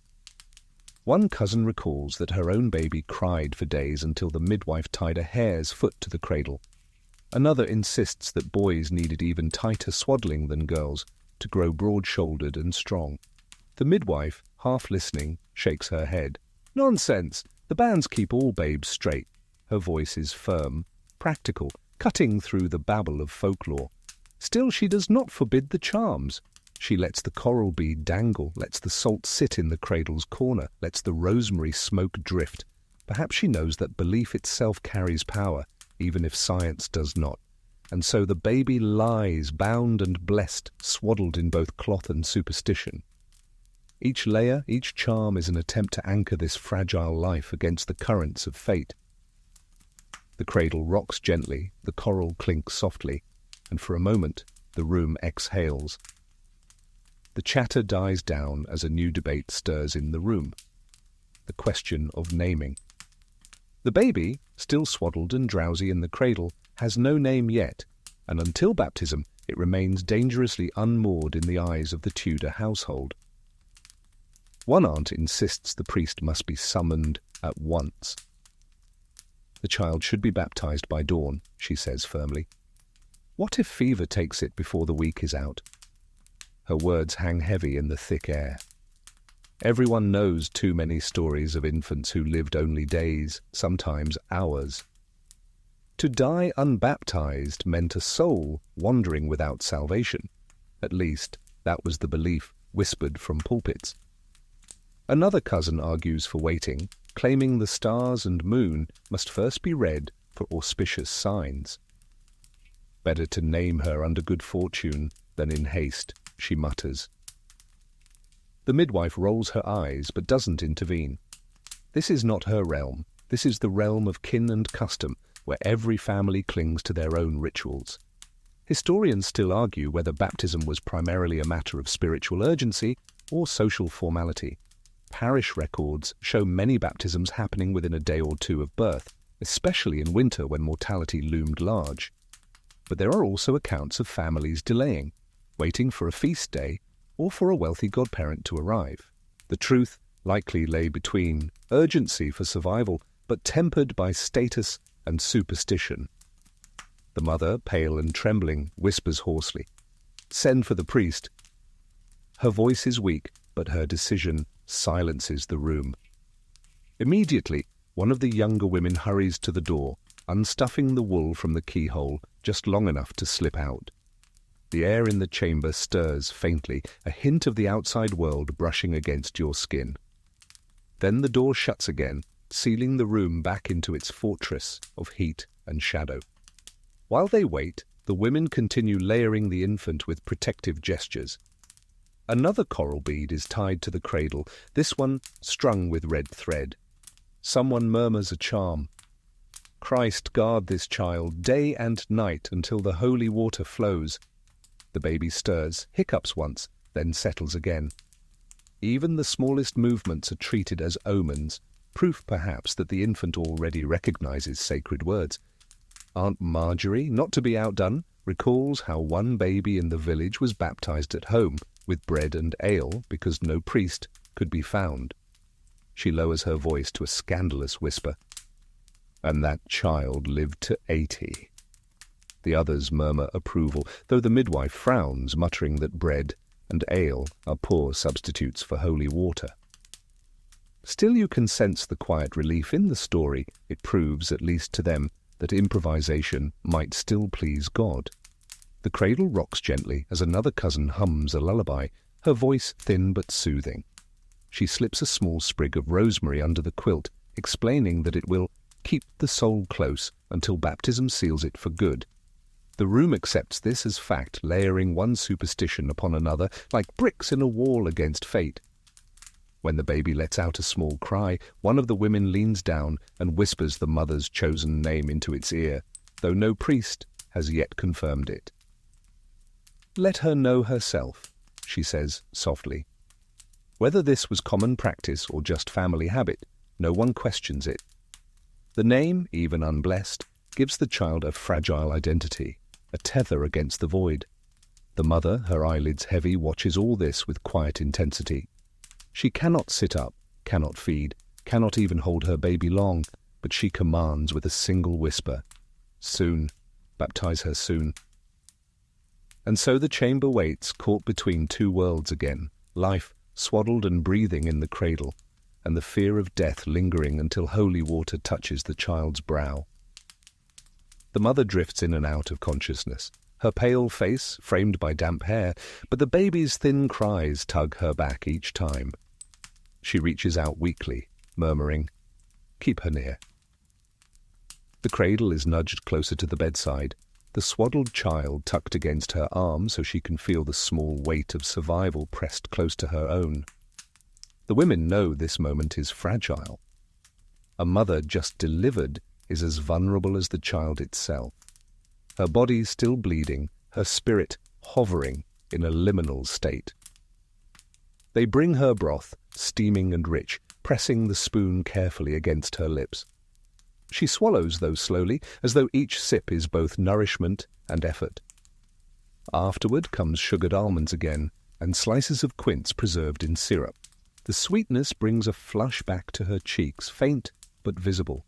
One cousin whispers that almonds strengthen the womb, while another swears quince will close the veins. The midwife lets them talk, though she knows the truth. Food is strength, sugar is fuel, and rest is medicine. She places a firm hand on the mother's abdomen, checking the womb's contraction.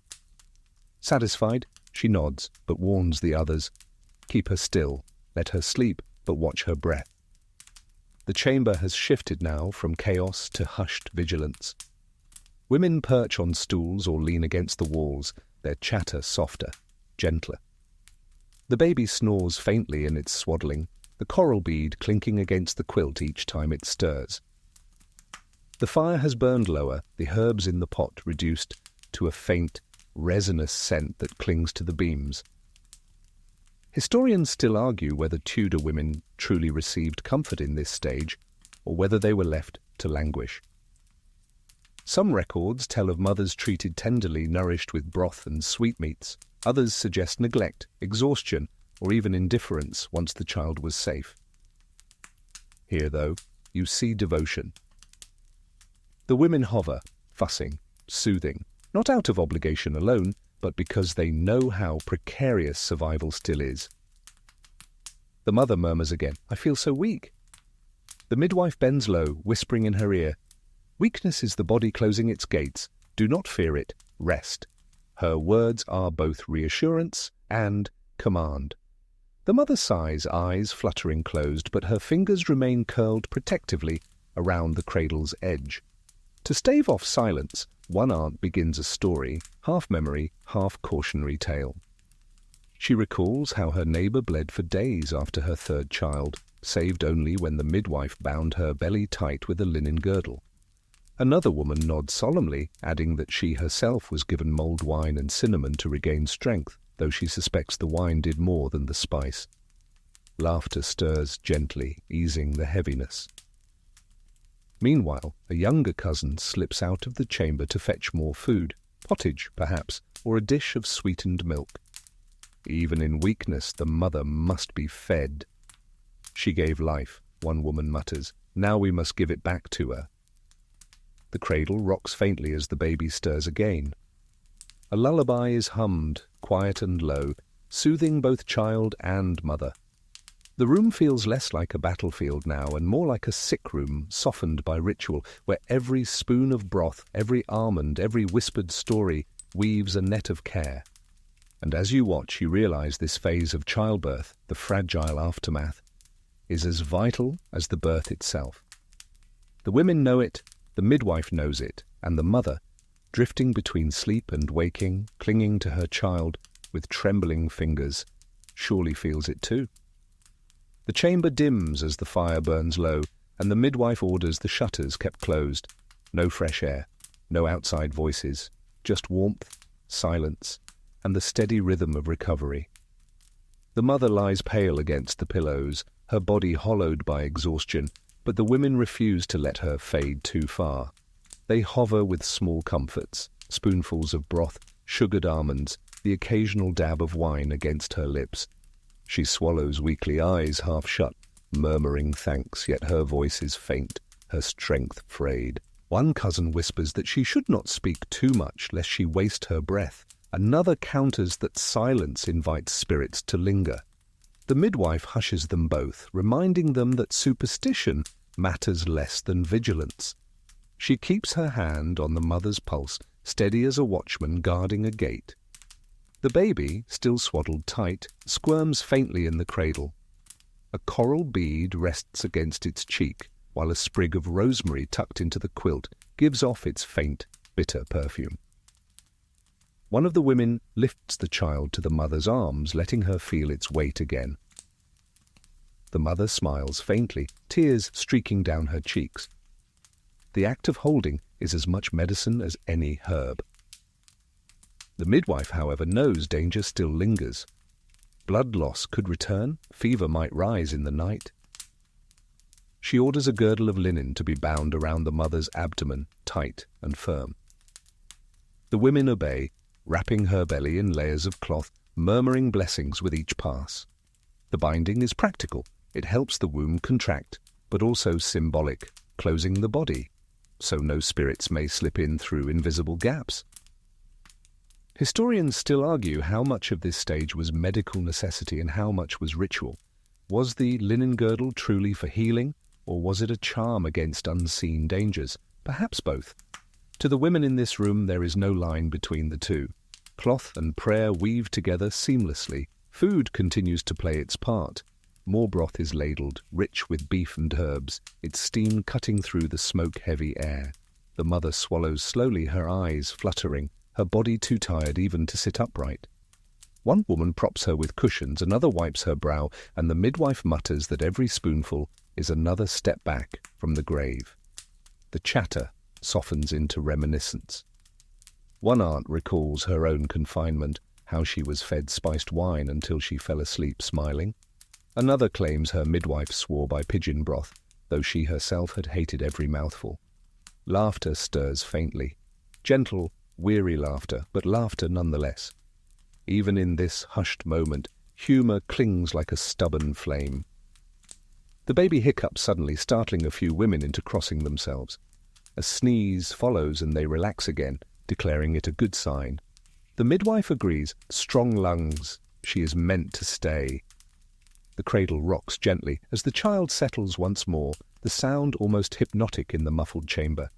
And you see the fragile balance now.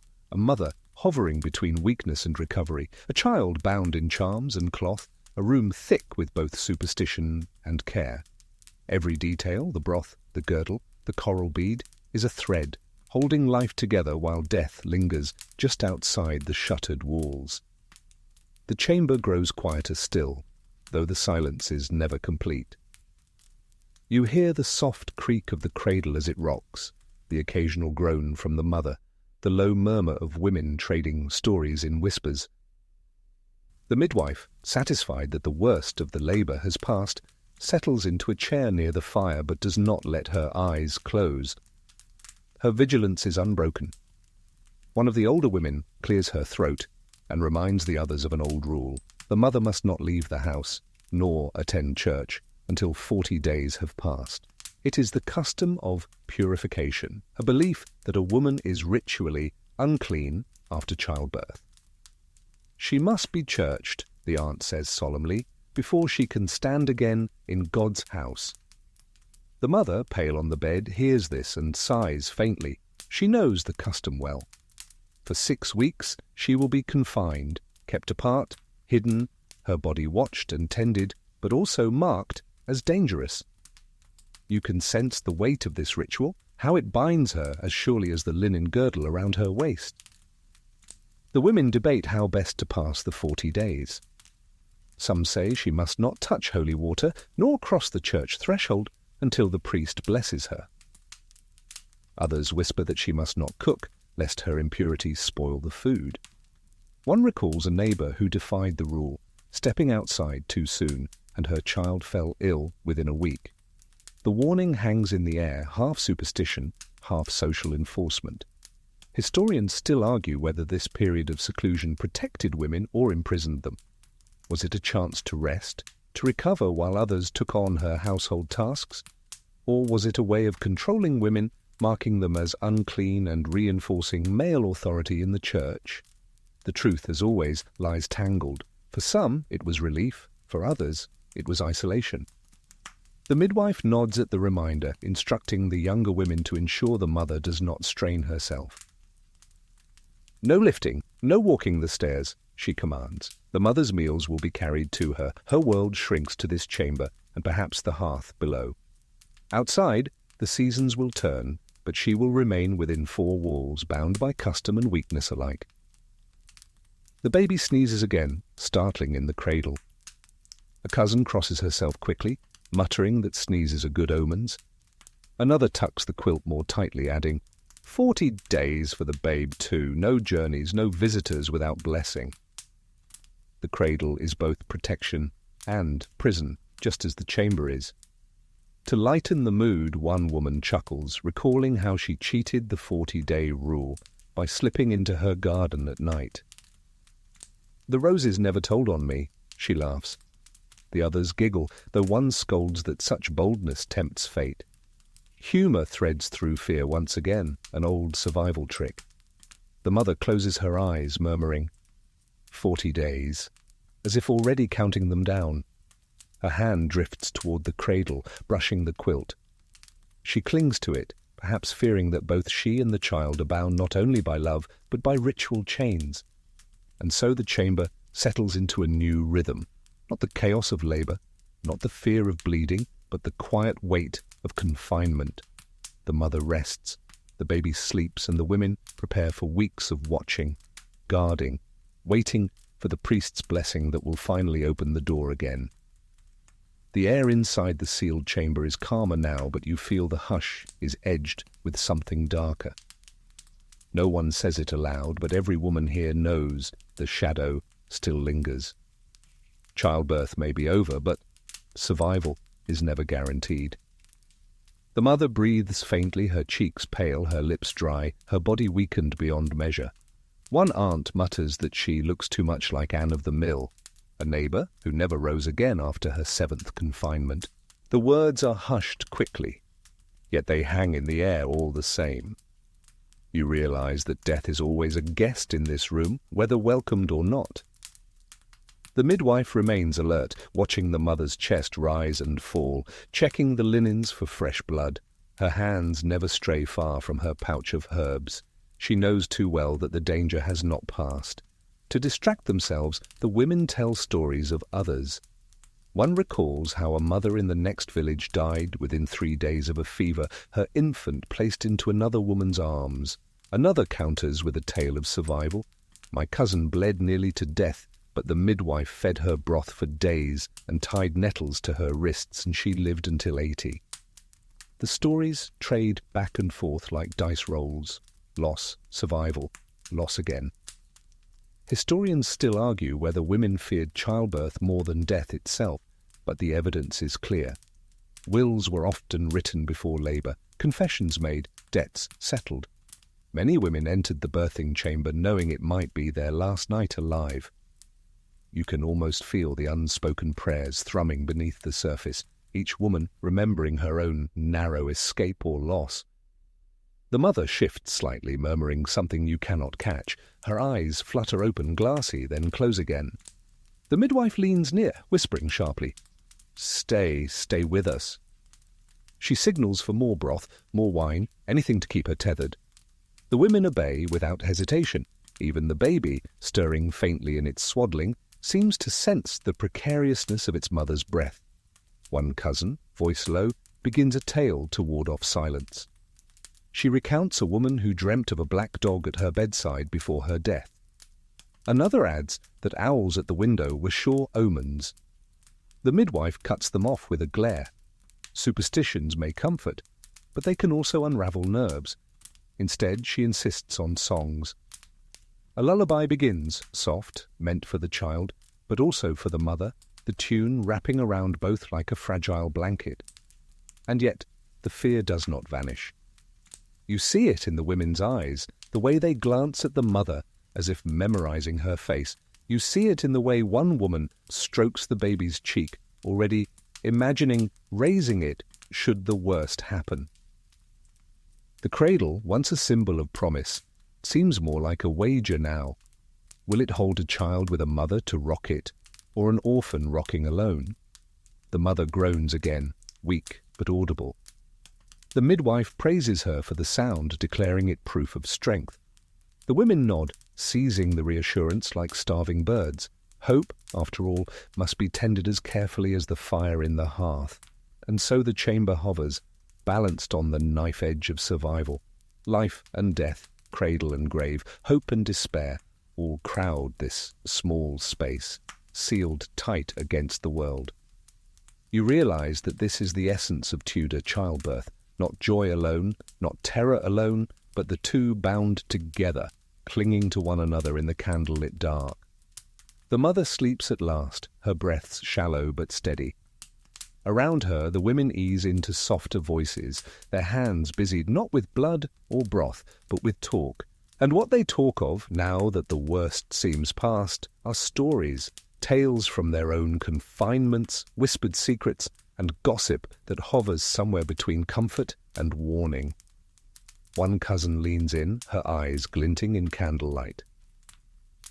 "When I bore my second," she begins, "the midwife swore the child would come only if the window was left open to the east, and lo, when we did, the babe slid out like butter."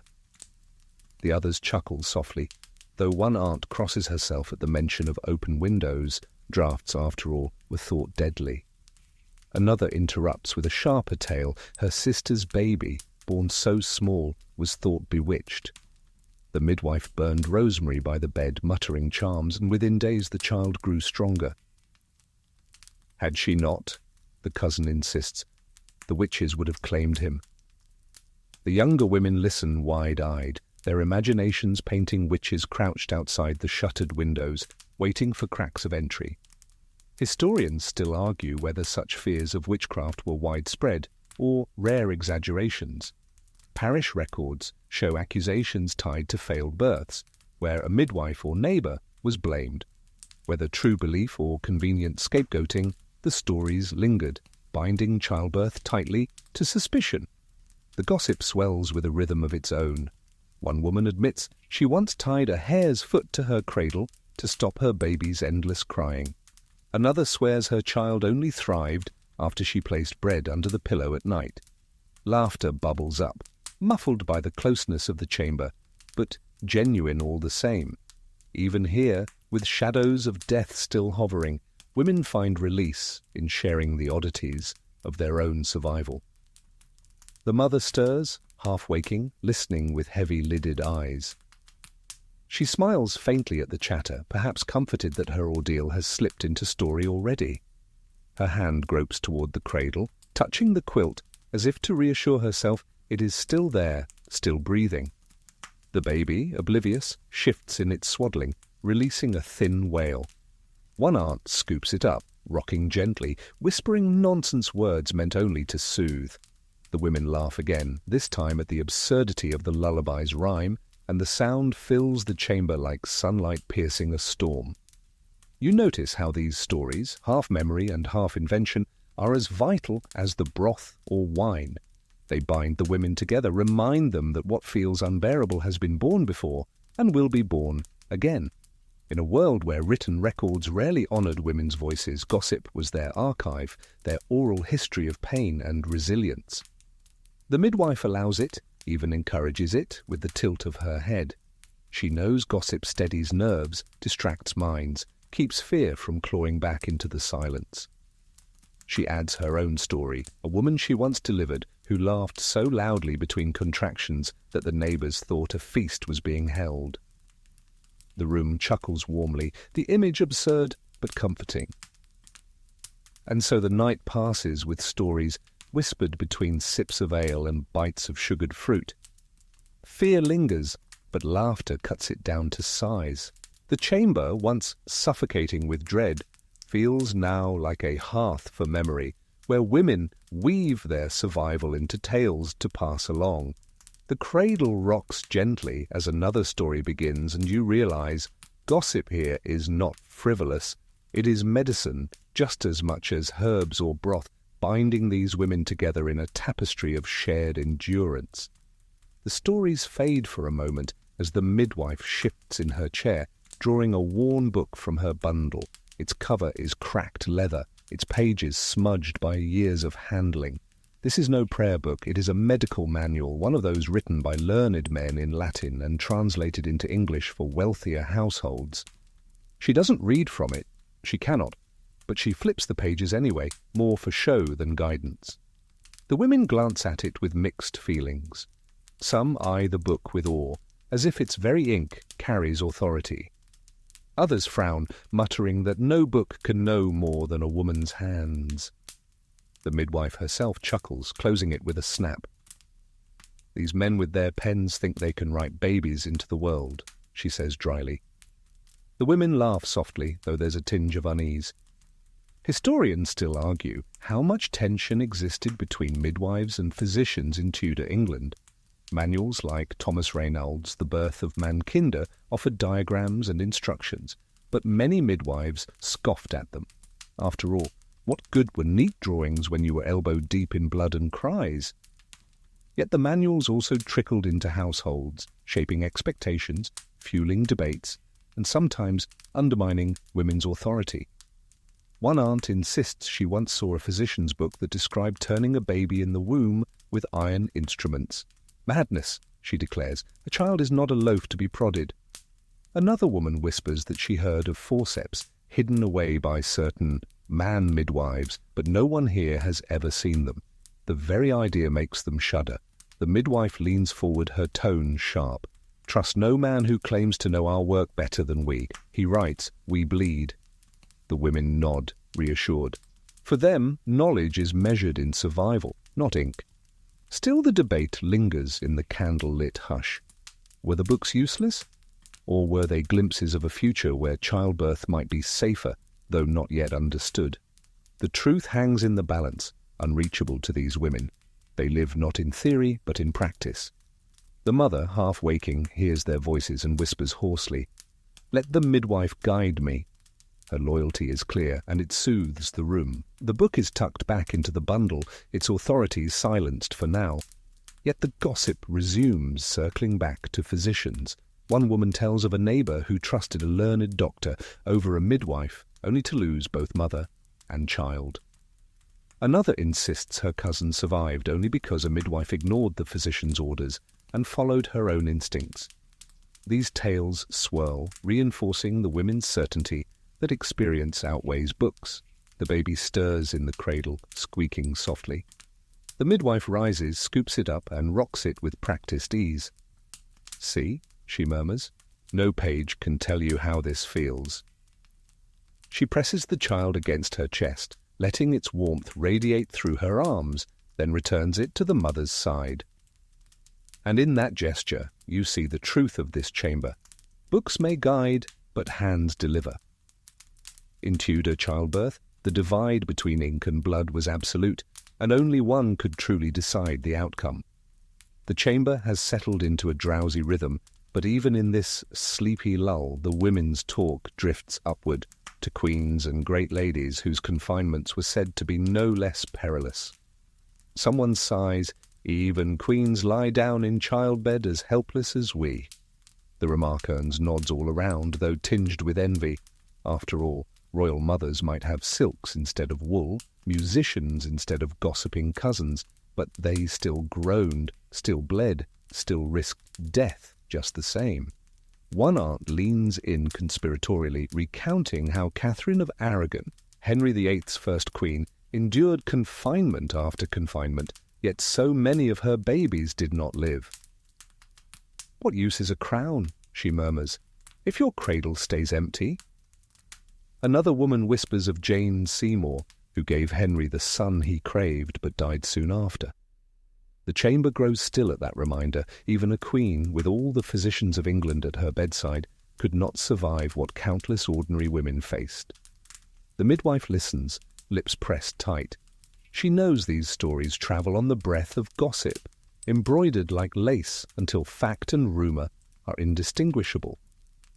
Historians still argue over the exact conditions of those royal births, how many attendants were present, which remedies were given, whether the chambers of queens were more ritual than medical. Yet the lessons are clear to these women. Wealth cannot shield a body from the dangers of childbirth. Another cousin adds with a sly smile, "And think of poor Anne Boleyn, whose daughter was a disappointment from the moment she cried. A healthy child, yet not the right sex." The others murmur disapproval at the harsh truth. Here, in this chamber, a living baby is triumph, no matter boy or girl. But they all know how brutally politics warped the meaning of birth at court. The cradle creaks gently as the newborn squirms. One woman rocks it absent-mindedly, whispering, "At least this one is wanted. No king will frown upon her." The remark brings a ripple of bitter-sweet laughter. It is comfort, but it also underscores how fragile desire and survival are when tangled with power. The mother, eyes half shut, stirs at the sound of voices. She whispers faintly, "Even queens weep." The women hush, startled by her sudden words. Yet she is right. Rank does not cancel pain. Royalty does not buy safety. Whether in a palace chamber hung with tapestries or a timber-framed room sealed with rags, women laboured on the same threshold of life and death. One younger cousin, eager to provoke giggles, mutters that at least queens had musicians to drown out their screams. The others laugh quietly, though one points out that noise doesn't ease pain. "I'd rather broth than fiddles," she says firmly. And so the conversation ebbs and flows, half awe, half resentment.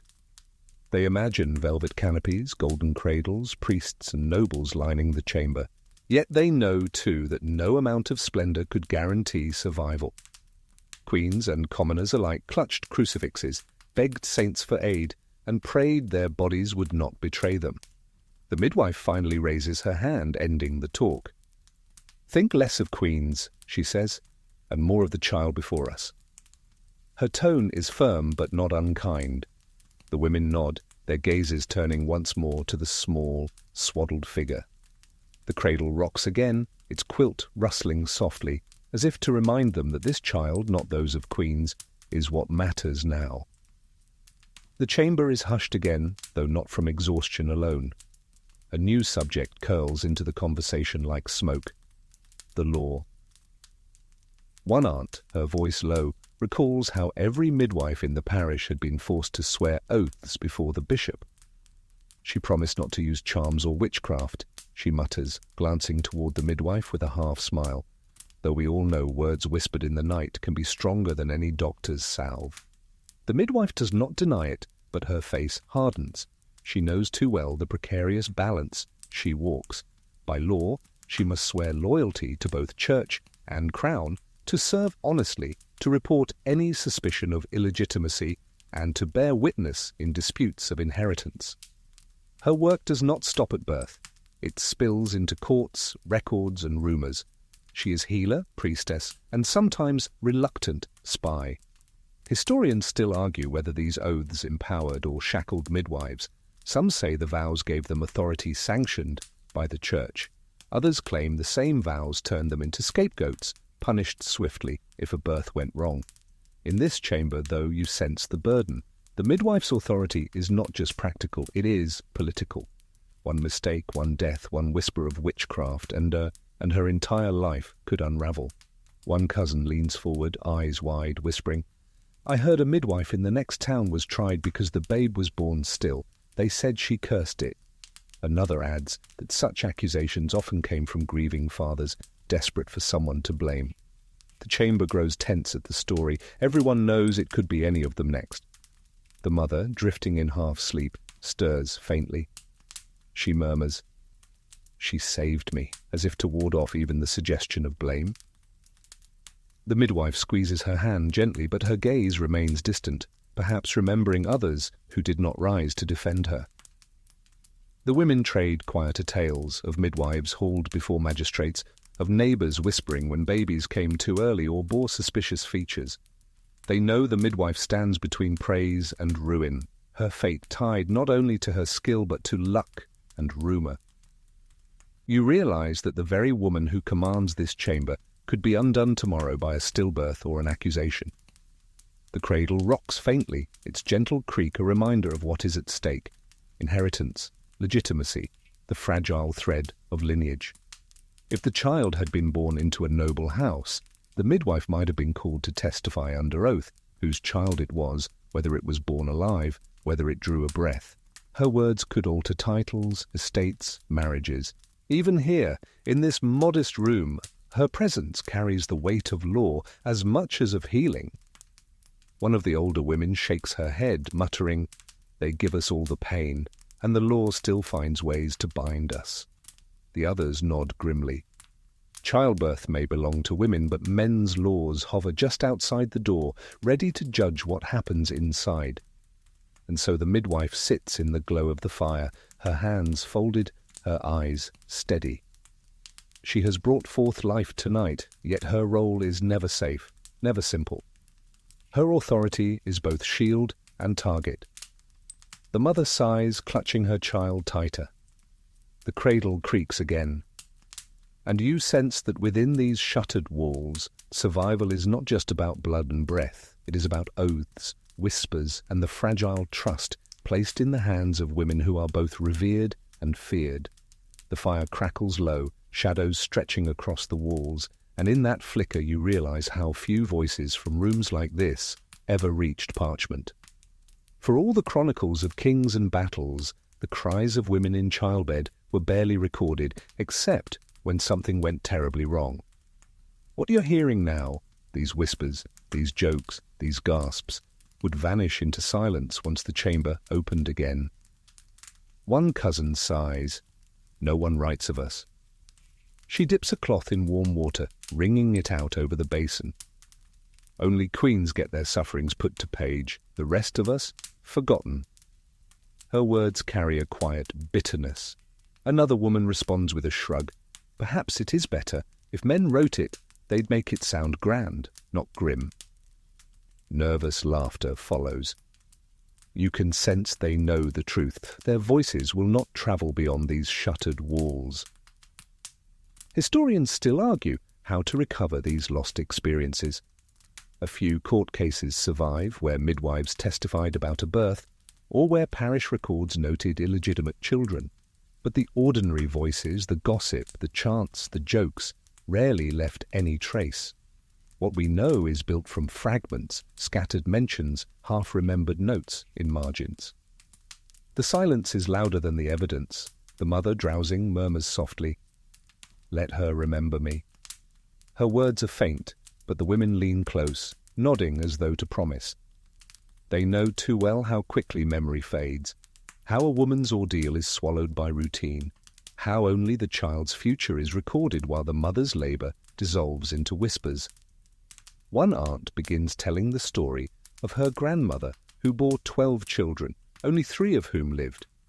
"She is not in any book," the aunt says, "but she is in me." The room grows quiet, reflective. The women nod, each carrying their own ghosts, their own unwritten histories. The cradle rocks faintly, the baby snuffling in its swaddling. One cousin mutters that perhaps the child will live to see a time when women's voices are written down properly. Another scoffs, "Men would have to listen first." The laughter that follows is tinged with weariness, but it is laughter nonetheless.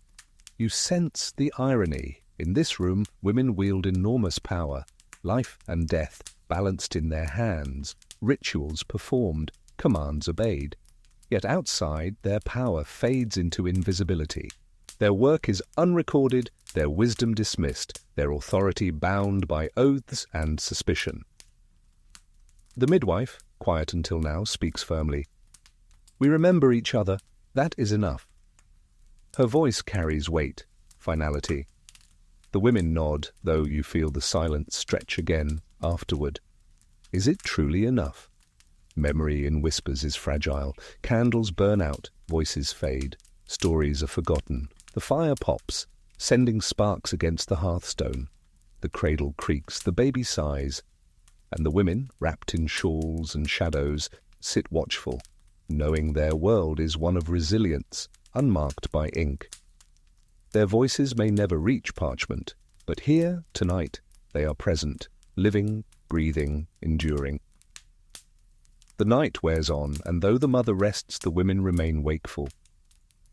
Their gazes drift often to the cradle, where the baby lies swaddled and quiet, chest rising in fragile rhythm.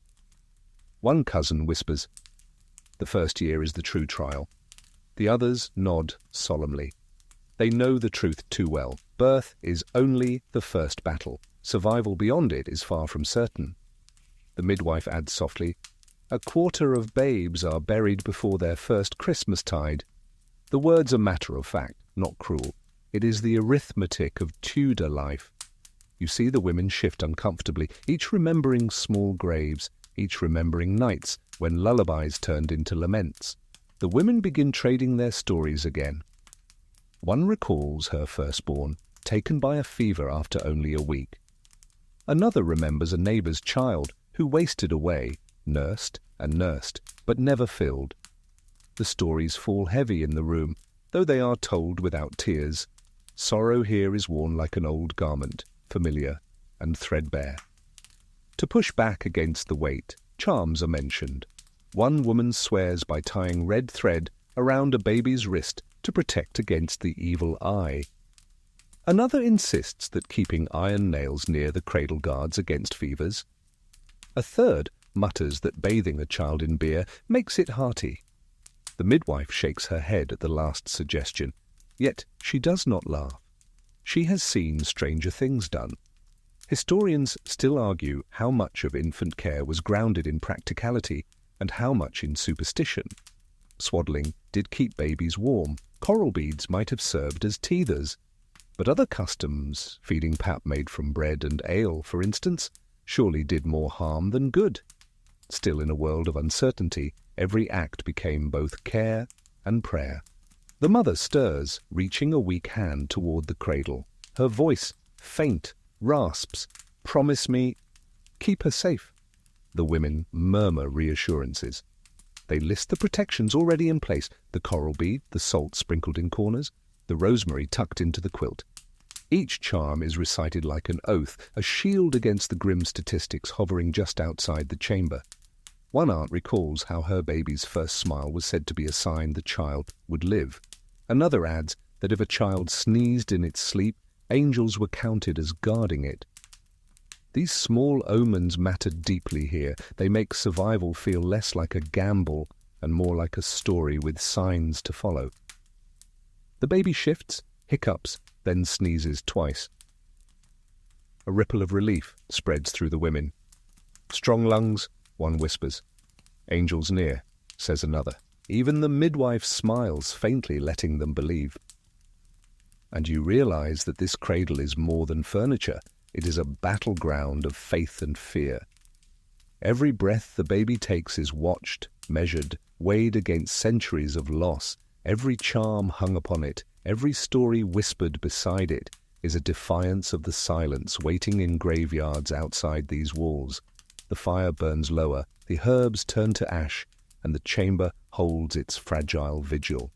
Tonight, life has won, but the women know the fight has only begun. The hours stretch long into the grey before dawn.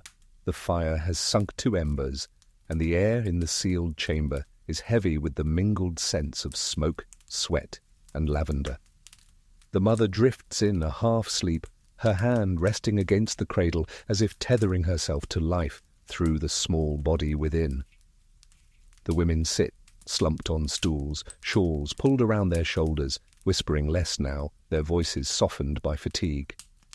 Someone finally stirs the ashes, coaxing a last flame to glow. The cradle creaks as the baby shifts, a thin cry rising and falling like a bird in its nest.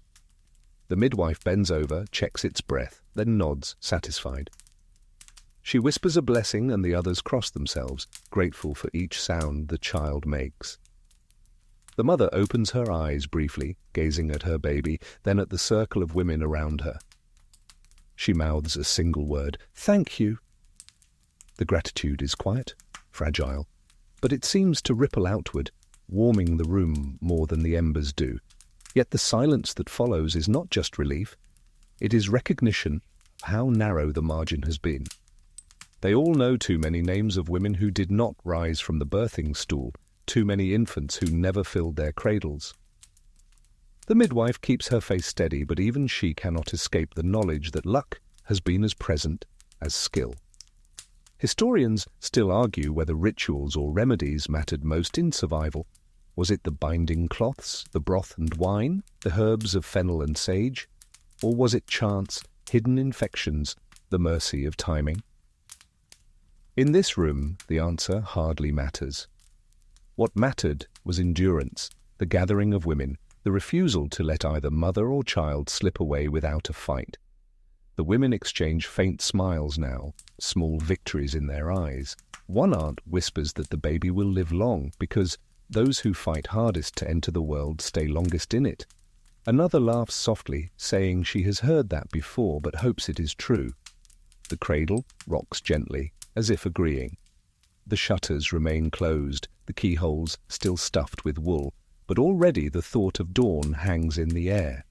Soon the room will open, fresh light and fresh air rushing in, sweeping away the night's heaviness. Soon the placenta will be buried, the priest summoned, the neighbours told.